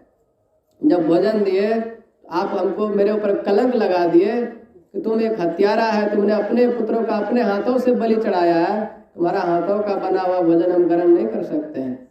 ये कितना बड़ा कलंक मेरे ऊपर लगा दिए प्रभु आप। अब इस कलंक से आप हमको बचाइए। भगवान का मूर्ति को पकड़ करके मूरध्वज राजा जो है बहुत रोने लगा। इतना रोया कि मत पूछिए। रोते रोते होता क्या, इतना में चमत्कार हो जाता है भगवान का। और 5 वर्ष का जो बालक था वह घर से दौड़े दौड़े निकलता है, और दौड़े दौड़े जो घर से निकला 5 वर्ष का बालक दौड़े दौड़े चला गया कहाँ, मंदिर सीधा, जहाँ उसका पिताजी भगवान श्री कृष्ण का मूर्ति को पकड़ करके रो रहा था। पिताजी के पास गया और पिताजी के गले से जाकर के लिपट गया। जैसे लिपटा पिताजी के गले से जाकर के, उसके बाद वह 5 वर्ष का बालक क्या कहता है, पिताजी आप टेंशन मत लीजिए, आप दुखी मत होइए, मैं मरने के बाद भी आपका धर्म को बदनाम नहीं होने दूंगा, आपके ऊपर कलंक नहीं लगने दूंगा, और मरने के बाद भी मैं जीवित होकर के आपके ऊपर कोई कलंक नहीं लगने दूंगा। अब समझ सकते हो आप पुत्र कितना धन्य है कि नहीं। इतने में क्या होता, भगवान श्री कृष्ण और अर्जुन उधर से अपना भेष में आकर के वह खड़ा हो गए। अब जैसे भगवान श्री कृष्ण और अर्जुन को देखा मूरध्वज राजा, तब मूरध्वज राजा जो है भगवान श्री कृष्ण से पूछते हैं, प्रभु क्या आपको मेरे ऊपर विश्वास नहीं है, आपको मेरे ऊपर विश्वास नहीं है जो आप मेरे साथ इतना बड़ा षड्यंत्र रचे, मेरा इतना बड़ा परीक्षा लिया आप। भगवान श्री कृष्ण कहते हैं कि हमको तो पूर्ण विश्वास है तुम्हारे ऊपर, तुम्हारे जैसा इस पृथ्वी पर न जाने कभी कोई हुआ है न कभी आगे चल करके होगा, लेकिन आज तुम अपने हाथों से ऐसा कर्म करके दुनिया को दिखा दिया, तुम्हारे जैसा दानी इस पूरे पृथ्वी पर न कोई है और न आगे चल करके कोई होगा। तो कहने का मतलब है कि इतना बड़ा उसके पास आकर के दुख खड़ा हो गया, फिर भी अपने वचनों से नहीं मुकरा, झूठ नहीं बोला हुआ। झूठ भी बोल सकता था कि मैंने ऐसा संकल्प नहीं किया है। पुत्र से माँ बाप कितना प्रेम करता है, पुत्र बीमार पड़ जाए, पुत्र कष्ट में हो तो माँ बाप ना जाने पूरा जगह जमीन घर द्वार सब चीज बेचना पड़ जाए, बेच देता है उसका इलाज करवाने के लिए, है कि नहीं। इतना माँ बाप जो है सो पुत्र से प्रेम करता है, पुत्री से प्रेम करती है। लेकिन वह मूरध्वज राजा जो है उसको देखिए, इतना बड़ा संघर्ष कष्ट दुख उसके सामने आकर के खड़ा हो गया, अपने वचनों से नहीं मुकरा, अर्थात झूठ नहीं बोला, एकदम सत्य का पालन किया। परिणाम क्या हुआ, उसका पुत्र जो मरा था मरा ही रह गया, मरा हुआ नहीं रहा, उसका पुत्र पुनः जीवित हो गया। दानी तो इस पृथ्वी पर बहुत हुए, है कि नहीं, बहुत बड़े बड़े दानी। किसी ने जमीन दान दे दिया, किसी ने गाड़ी दान दे दिया, है कि नहीं, किसी ने घर बना करके दान दे दिया, किसी ने पुत्र को दान दे दिया। तो ये सब दानी कोई दानी नहीं हुआ। छोटा मोटा दान दे करके उसमें आप नाम दे दिए कि फलना बाबू दान देने वाला आदमी, वो दानी नहीं हुआ। वो तो अपना नाम आप जब वो छाप दिए तो आपका दानी का लिस्ट से आपका नाम जो है कट गया। गुप्त दान ही सबसे श्रेष्ठ दान होता है। गुरु महाराज का नाम जब कुप्पा घाट में देने लगा तो महर्षि में ही आश्रम, गुरु महाराज इतना रोए मत पूछिए। गुरु महाराज कहते थे मेरा जो गुरु है बाबा देवी साहब, उसके नाम से आज तक कोई भी आश्रम नहीं बना है। बाबा देवी साहब आश्रम कहीं सुने भी नहीं होंगे आप लोग, कहीं एक भी आश्रम नहीं बना है। मैं तो उसका शिष्य हूँ, चेला हूँ, और यहाँ पर मेरा नाम दिया जा रहा है महर्षि में ही आश्रम। बहुत गुरु महाराज ने बहुत मना किए कि मेरा नाम मत दो वहां पर, लेकिन इनकी ख्याति ही इतनी फैल गई थी पूरे विश्व में जो है सो कि भगत लोगों को रोक ही नहीं पाए नाम देने से। तो गुप्त दान जो है सबसे श्रेष्ठ दान होता है। उन्होंने ये सब दान दे दिए तो कोई बड़ी बात नहीं है, लेकिन अपने पुत्रों को उस प्रकार आरे से चीर करके किसी को दान देना कितना बड़ा जो है सो संघर्ष है।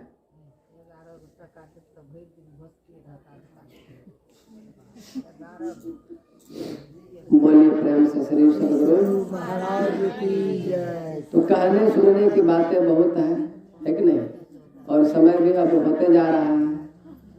तो हम लास्ट में यही कहना चाहते हैं आप लोगों से कि सत्संग तो होते ही रहता है। आज 2023 का प्रथम दिन है। आज यहाँ से सब चीज के लिए संकल्प करके जाइए। जो स्त्रियां हैं वह पतिव्रत धर्म का पालन करेंगे, है कि नहीं। अपने उसका जो पति है उसका जो वचन है, देखिए पत्नी भी दो तरह का होती है, आप जानते हैं। एक होता है धर्म पत्नी और एक होता है पत्नी। धर्म पत्नी क्या करती है, उसका पति अगर यदि अधर्मी भी है, पापी भी है, वह धर्म पत्नी क्या करते हैं, उसको उधर से समेट करके मोड़ करके धर्म में ला करके जोड़ देती है।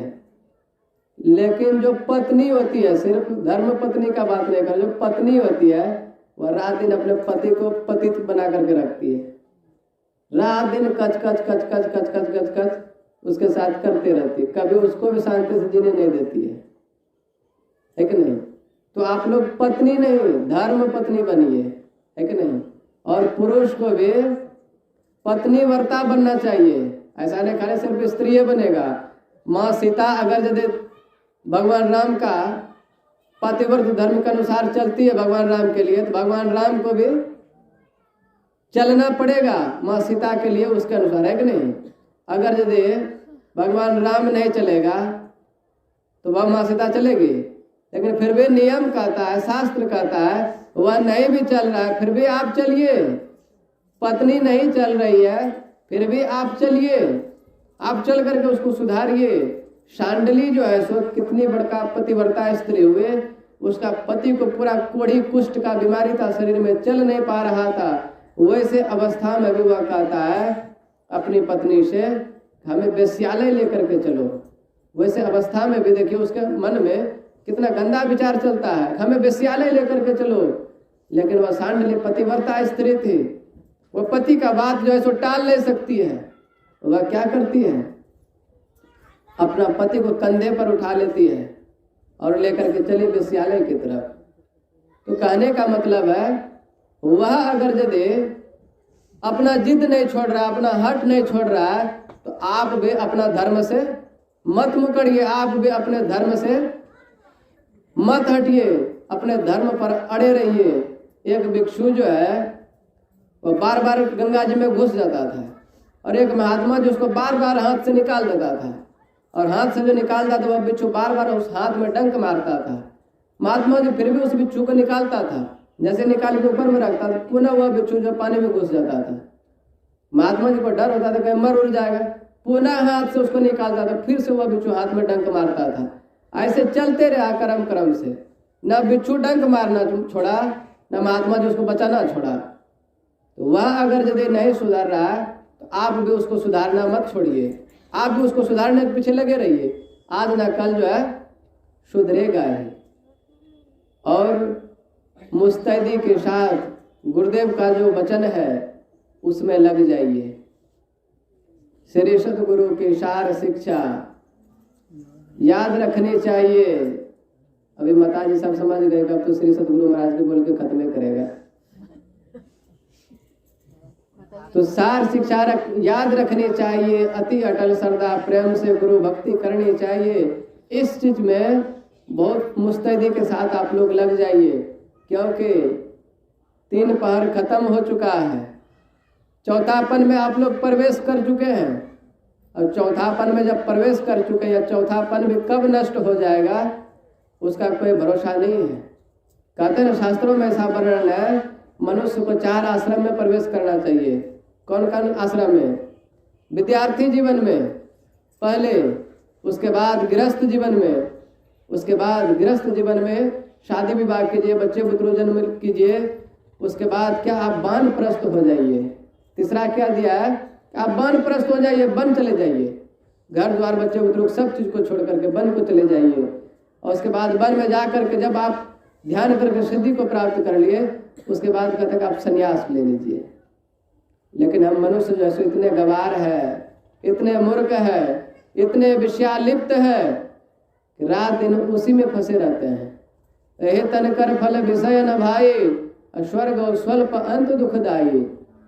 नर तनु पाए विषय मन देहे, अब पलटे सुधाते सट बिसले। वह मानव का शरीर जो है विषय में फंसने के लिए नहीं मिला है, विषय में लिप्त होने के लिए नहीं मिला है, इन लोगों से अलग होने के लिए मिला है।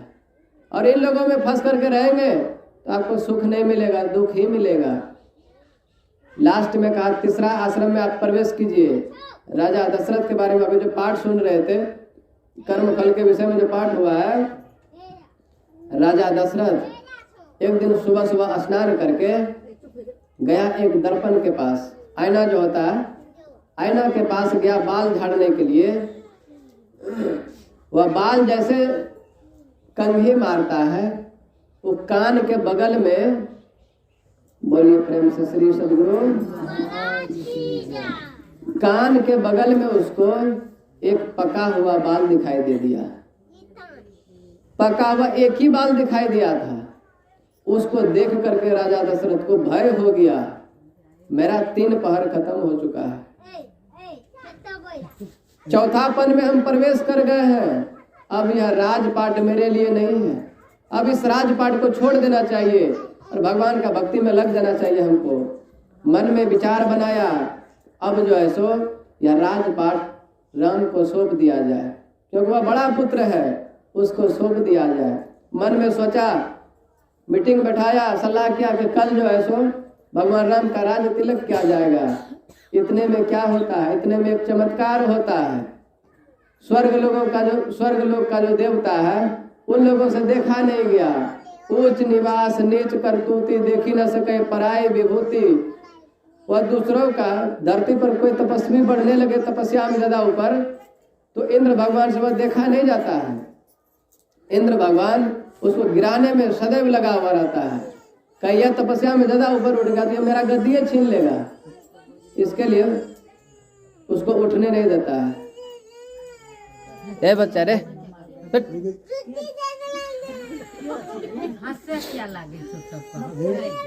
बोलिए प्रेम से श्री सदगुरु। तो देखिए, रोजे रोजे सत्संग नहीं होता है। आज हम कितने दिनों के बाद आए, सुना देता है, फिर ना जाने कब सुनाने का मौका मिलेगा, तो सुन लीजिए थोड़ा सा। तो इतने में चमत्कार क्या होता है, देवता लोग बौखला गए। ऊंच निवास नीच करतूती, देखी ना सके पराई विभूति। स्वर्ग पृथ्वी लोक पर कोई आदमी ध्यान में ज्यादा ऊपर उठने लगे तो इंद्र लोक के जो स्वर्ग लोक के जो देवता इंद्र है, उससे ये देखा नहीं जाता, बर्दाश्त नहीं होता, उसको डर होता है, भय होता है, कहीं मेरा गद्दी ये छीन न ले। इसलिए हम आप लोग जो ध्यान में बैठते हैं ना, कभी पैर उठाते हैं तो कभी हाथ खुजाते हैं, कभी पेट खुजाते हैं, कभी मुंडे खुजाते हैं कि नहीं। ये इंद्र भगवान का कमाल है। वो जिस दिन बंद कर देगा परेशान करना, उस दिन से आपका शरीर बिल्कुल नहीं हिलेगा, आप बिल्कुल ध्यान में मग्न होकर के बैठे रहेंगे। वह इंद्र भगवान जो है सो ध्यान में ऊपर उठने नहीं देता है। इसलिए जब भी वैसा परिस्थिति आवे, उसको मारिए, समझिए कि इंद्र कर रहा है, ऐसे वह हमको भगठा रहा है, उस चीज को मत छुइए छाविए, एकदम मुस्तैदी के साथ बैठे रहिए डट करके, ऐसा। तो भगवान राम के बारे में जब हुआ कि कल इसका राज तिलक होगा, तो इंद्र लोग जो है सो, स्वर्ग लोग के देवता जो है सो, ये माता सरस्वती जो है वह मंथरा के दिमाग में आकर के घुस गई। अब मंथरा कौन थे जानते हैं? कैकेयी जो थे, भगवान श्री राम के 3 माँ थे, कौशल्या, कैकेयी और सुमित्रा। तो कैकेयी जो थे वह सौतेली माँ थे, भगवान श्री राम के सौतेली माँ थे। तो सौतेली माँ होते हुए वह कैकेयी का पुत्र भरत था। लेकिन फिर भी वाकई कही अपना भरत को उतना नहीं मानती थी जितना कि राम को मानती थी। भगवान श्री राम का जब जन्म हुआ था, ऐसा मैंने सुना है प्रवचनों में, वह सबसे ज्यादा दूध माता कैकेयी की पी है। और राजा ये भरत का जब जन्म हुआ, ये सबसे ज्यादा दूध पान जो किया है माता कौशल्या का, और उसको सबसे ज्यादा प्यार मिला है तो माता कौशल्या से, और भगवान श्री राम को सबसे ज्यादा प्यार दुलार मिला है माँ कैकेयी से। अब देखिए होता क्या है कि कल इसका राज सिंहासन राज तिलक होता, इतने में माता सरस्वती आकर के मंथरा के दिमाग में प्रवेश कर गई, और वह मंथरा जो है कहाँ जाती है? माता कैकेयी के पास, क्योंकि माँ कैकेयी की ही दासी थी मंथरा। माँ कौशल्या की दासी नहीं थी, सुमित्रा की दासी नहीं, माँ कैकेयी की दासी, स्पेशल दासी थी वो। और कैकेयी से राजा दशरथ भी बड़ा प्यार करते थे। तो वह मंथरा जाती है माता कैकेयी के पास और जाकर के कहती है कि आपको पता है कल क्या होने वाला है? वह कैकेयी कहती है हमको तो पता नहीं है, तुमको पता है तो तुम बताओ। वह मंथरा कहती है कल जो है राम का राज तिलक होगा। ये वर्ड जैसे उसके मुंह से निकला, माँ कैकेयी कहती है तो बहुत खुशी की बात है, बहुत शुभ समाचार तुम जो है हमें सुनाई। यह मेरा पुत्र है और कौन नहीं चाहेगा कि अपना पुत्र का जो स्वराज तिलक हो, मेरा पुत्र राजा बने, कौन माँ नहीं चाहेगी? वो अभागी माँ ही होगी जो नहीं चाहेगी। लेकिन वह मंथरा क्या कहती है? राजा तो बनेगा, लेकिन आप क्या बन जाएंगे? राम बन जाएगा राजा, उसकी माँ जो है वह बन जाएगी रानी, वो लोग राजा रानी सब बन जाएंगे, और आप तो सौतेली माँ है उसके, आपको तो दासी बन करके रहना पड़ेगा। तो जैसे उसके मन में ये विष घोला, कुछ पल के लिए तो उसे एहसास नहीं हुआ। वहां से कह करके मंथरा चली गई, और बाद में सोचते सोचते उसको एहसास हुआ मंथरा जो है सही ये कही है कि हम दासी बन गए तो जीवन भर हमको दुख झेलना पड़ेगा। अब वह मंथरा को बुलाती है, बुला करके कहती है मंथरा तुम बात तो एकदम एक नंबर की कही है, बात तो तुम सही कही है, लेकिन कुछ उपाय भी तो बताओ उसको कैसे छुड़ाया जाए। अब वह मंथरा कहती है रानी आप भी जो है बड़ा भुलक्कड़ आदमी है, कोई भी बातों को तुरंत भूल जाते हैं। आप 2 वचन वरदान छोड़े हैं ना राजा दशरथ के पास, एक काम कीजिए, वह 2 वरदान में राजा दशरथ से मांग लीजिए। तो क्या मांगे? तो राजा दशरथ से यही मांग लीजिए राम को 14 वर्ष का वनवास दे दे, और भरत जो है उसका राज तिलक कर दिया जाए। अब जो है सो माता कैकेयी कहती है सुनहु प्राण प्रिय भागवत जीता, देहु एक बार भरत ही टीका। राजा दशरथ के पास जा करके देहु एक बार भरत ही टीका। माता कैकेयी कहती है हे पतिदेव आपके पास मेरा 2 वरदान धरोहर के रूप में रखा है, वह है, आप हमको वह 2 वरदान दीजिए। राजा दशरथ कहते अरे पगले तुम तो इतना लेट कर दे मांगने में, तुम पहले मांग लेनी होती तो 2 के बदले तुमको 4 वरदान देते, तुम अभी भी मांग लो 2 के बदले 4 वरदान दे देंगे तुमको। लेकिन माँ कैकेयी कहती है हमको 4 वरदान नहीं चाहिए, हमको 2 ही वरदान दे दीजिए, मांग लो तुम क्या मांगती हो। तब माता कैकेयी कहती है सुनहु प्राण प्रिय भागवत जीता, देहु एक बार भरत ही टीका। पहला वरदान तो हमें यह दीजिए कि भरत का राज तिलक हो। अब दूसरा वरदान जैसे मांगने का पारी आया, दूसरा वरदान जैसे मांगती है माता कैकेयी, उसका पूरा शरीर जो है थरथराने लगा। क्या कहती है? दूसर बर मांगहु कर जोड़ी, है कि नहीं? दूसरा वरदान मांगने में उसका पूरा शरीर थरथराने लगा कि मैं दूसरा वरदान जो है सो भगवान राम का 14 वर्ष का वनवास कैसे मांगू राजा दशरथ के पास। दूसरा वरदान मांगने में उसका पूरा शरीर थरथराने लगा, फिर भी थरथराते हुए कहती है, दूसर वर मांगहु कर जोरी, तापस भेष विशेष उदासी, 14 बरस राम वनवासी, पूर्व हो नाथ मनोरथ मोरी। हे नाथ, हे स्वामी, आप राम को 14 वर्ष का वनवास दीजिए। पहला वरदान हमें यही दीजिए और दूसरा वरदान यह दीजिए, मेरा जो पुत्र भरत है उसका राज तिलक हो। अब राजा दशरथ कहते हैं, अरे पगली, तुम भगवान राम को, भरत को राजा बना दो चलेगा, लेकिन भगवान राम को तुम वन को मत भेजो।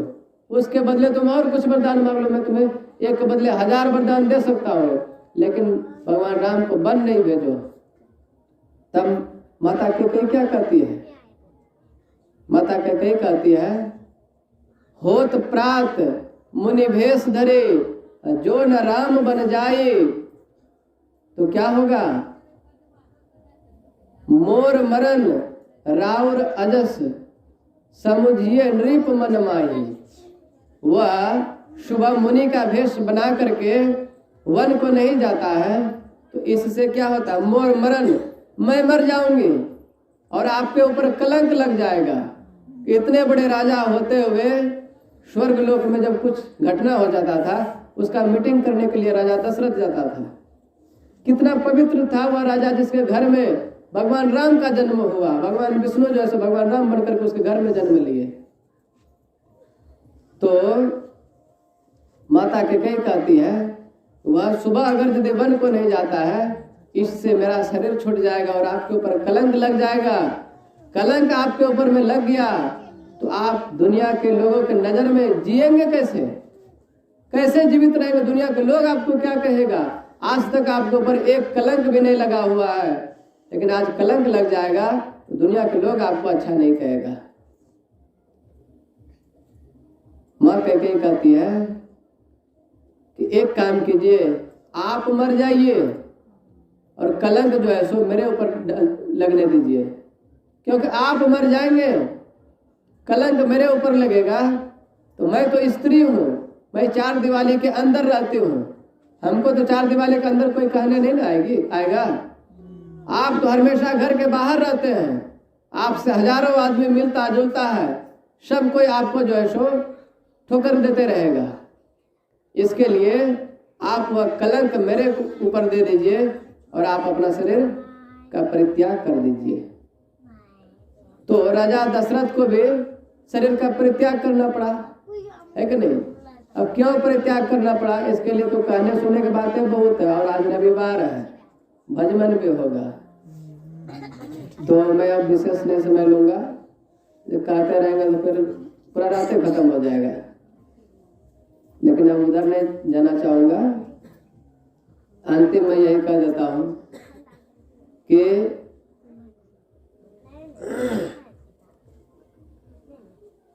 उलझन ही कुछ ऐसी है कि समस्याएं हल नहीं होती। यही सोचकर मेरी आंख रात दिन सोने नहीं देती।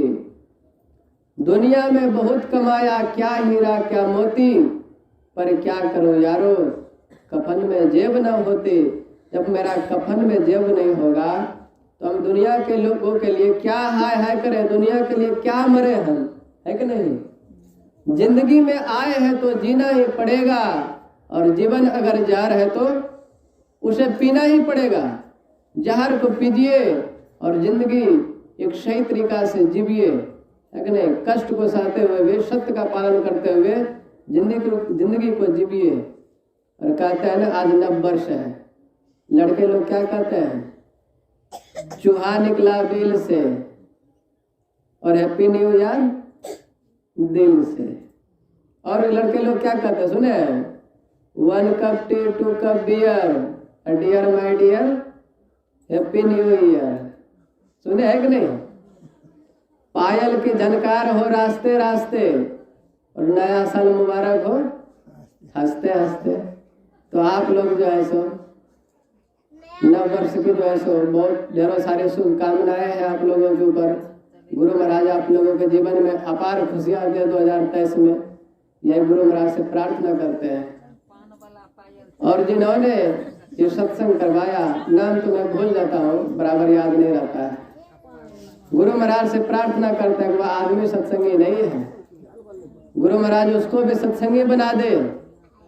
मांस मछली अंडा शराब दारू ताड़ी जो खाता पीता है उसका भोजन छुड़वा दे, और छुड़वा करके ऐसी मति उसको गुरु महाराज दे, उसके पत्नी जो सत्संगी है ये है वह भी सत्संगी बन जाए, तो गृहस्थी रूपी गाड़ी जो है सो दोनों चक्का जो है पूरा बराबर हो जाएगा, और उसका गृहस्थी रूपी गाड़ी जो है बड़ा एकदम से तेजी से बढ़ने लगेगा, आगे जीवन पूरा सुखमय हो जाएगा। तो आप लोग भी सत्संग में आए, आप लोग नहीं आते तो हम इतने दूर से जो दौड़े दौड़े आए यहाँ किसको सुनाते है कि नहीं। तो आप लोग भी धन्यवाद के पात्र हैं। जहाँ कहीं भी सत्संग हो आप लोग भी जाइए, सत्संग को सुनिए, समझिए, उसे जीवन में उतारिए और उसको चलने का प्रयास कीजिए। कोई भेदभाव नहीं कीजिए सत्संग में आकर के, है कि नहीं। वो बाबा आए हैं, वो बाबा मुनियारपुर का है, कोई पाघाट का है, तो सहरसा का है, उसका सत्संग में नहीं जाएंगे, उसका सत्संग में नहीं, ऐसा कोई भेदभाव नहीं। आप सिर्फ गुरु महाराज से प्रेम कीजिए, किसी महात्मा से नहीं प्रेम कीजिए, चाहे हम हो या कोई भी हो, किसी महात्मा से प्रेम मत कीजिए, सिर्फ गुरुदेव से प्रेम कीजिए। उससे प्रेम करेंगे तो क्या होगा, यही मानुष देह समैया में करो परमेश्वर में प्यार, परमात्मा से प्यार करेंगे तो क्या होगा, कर्म धर्म को जला खाक कर देंगे तुमको तार। आपको सदा सदा के लिए क्या कर देंगे, उस तत्व में ले जाकर के मिला देंगे जहाँ से पुनः इस संसार में आना नहीं पड़ता है, और सदा सदा के लिए आपका जीवन जो है सुखमय हो जाएगा। तो मैं इतना ही कर करके अपनी वाणी को विराम देता हूँ। बोलिए प्रेम से श्री सद्गुरु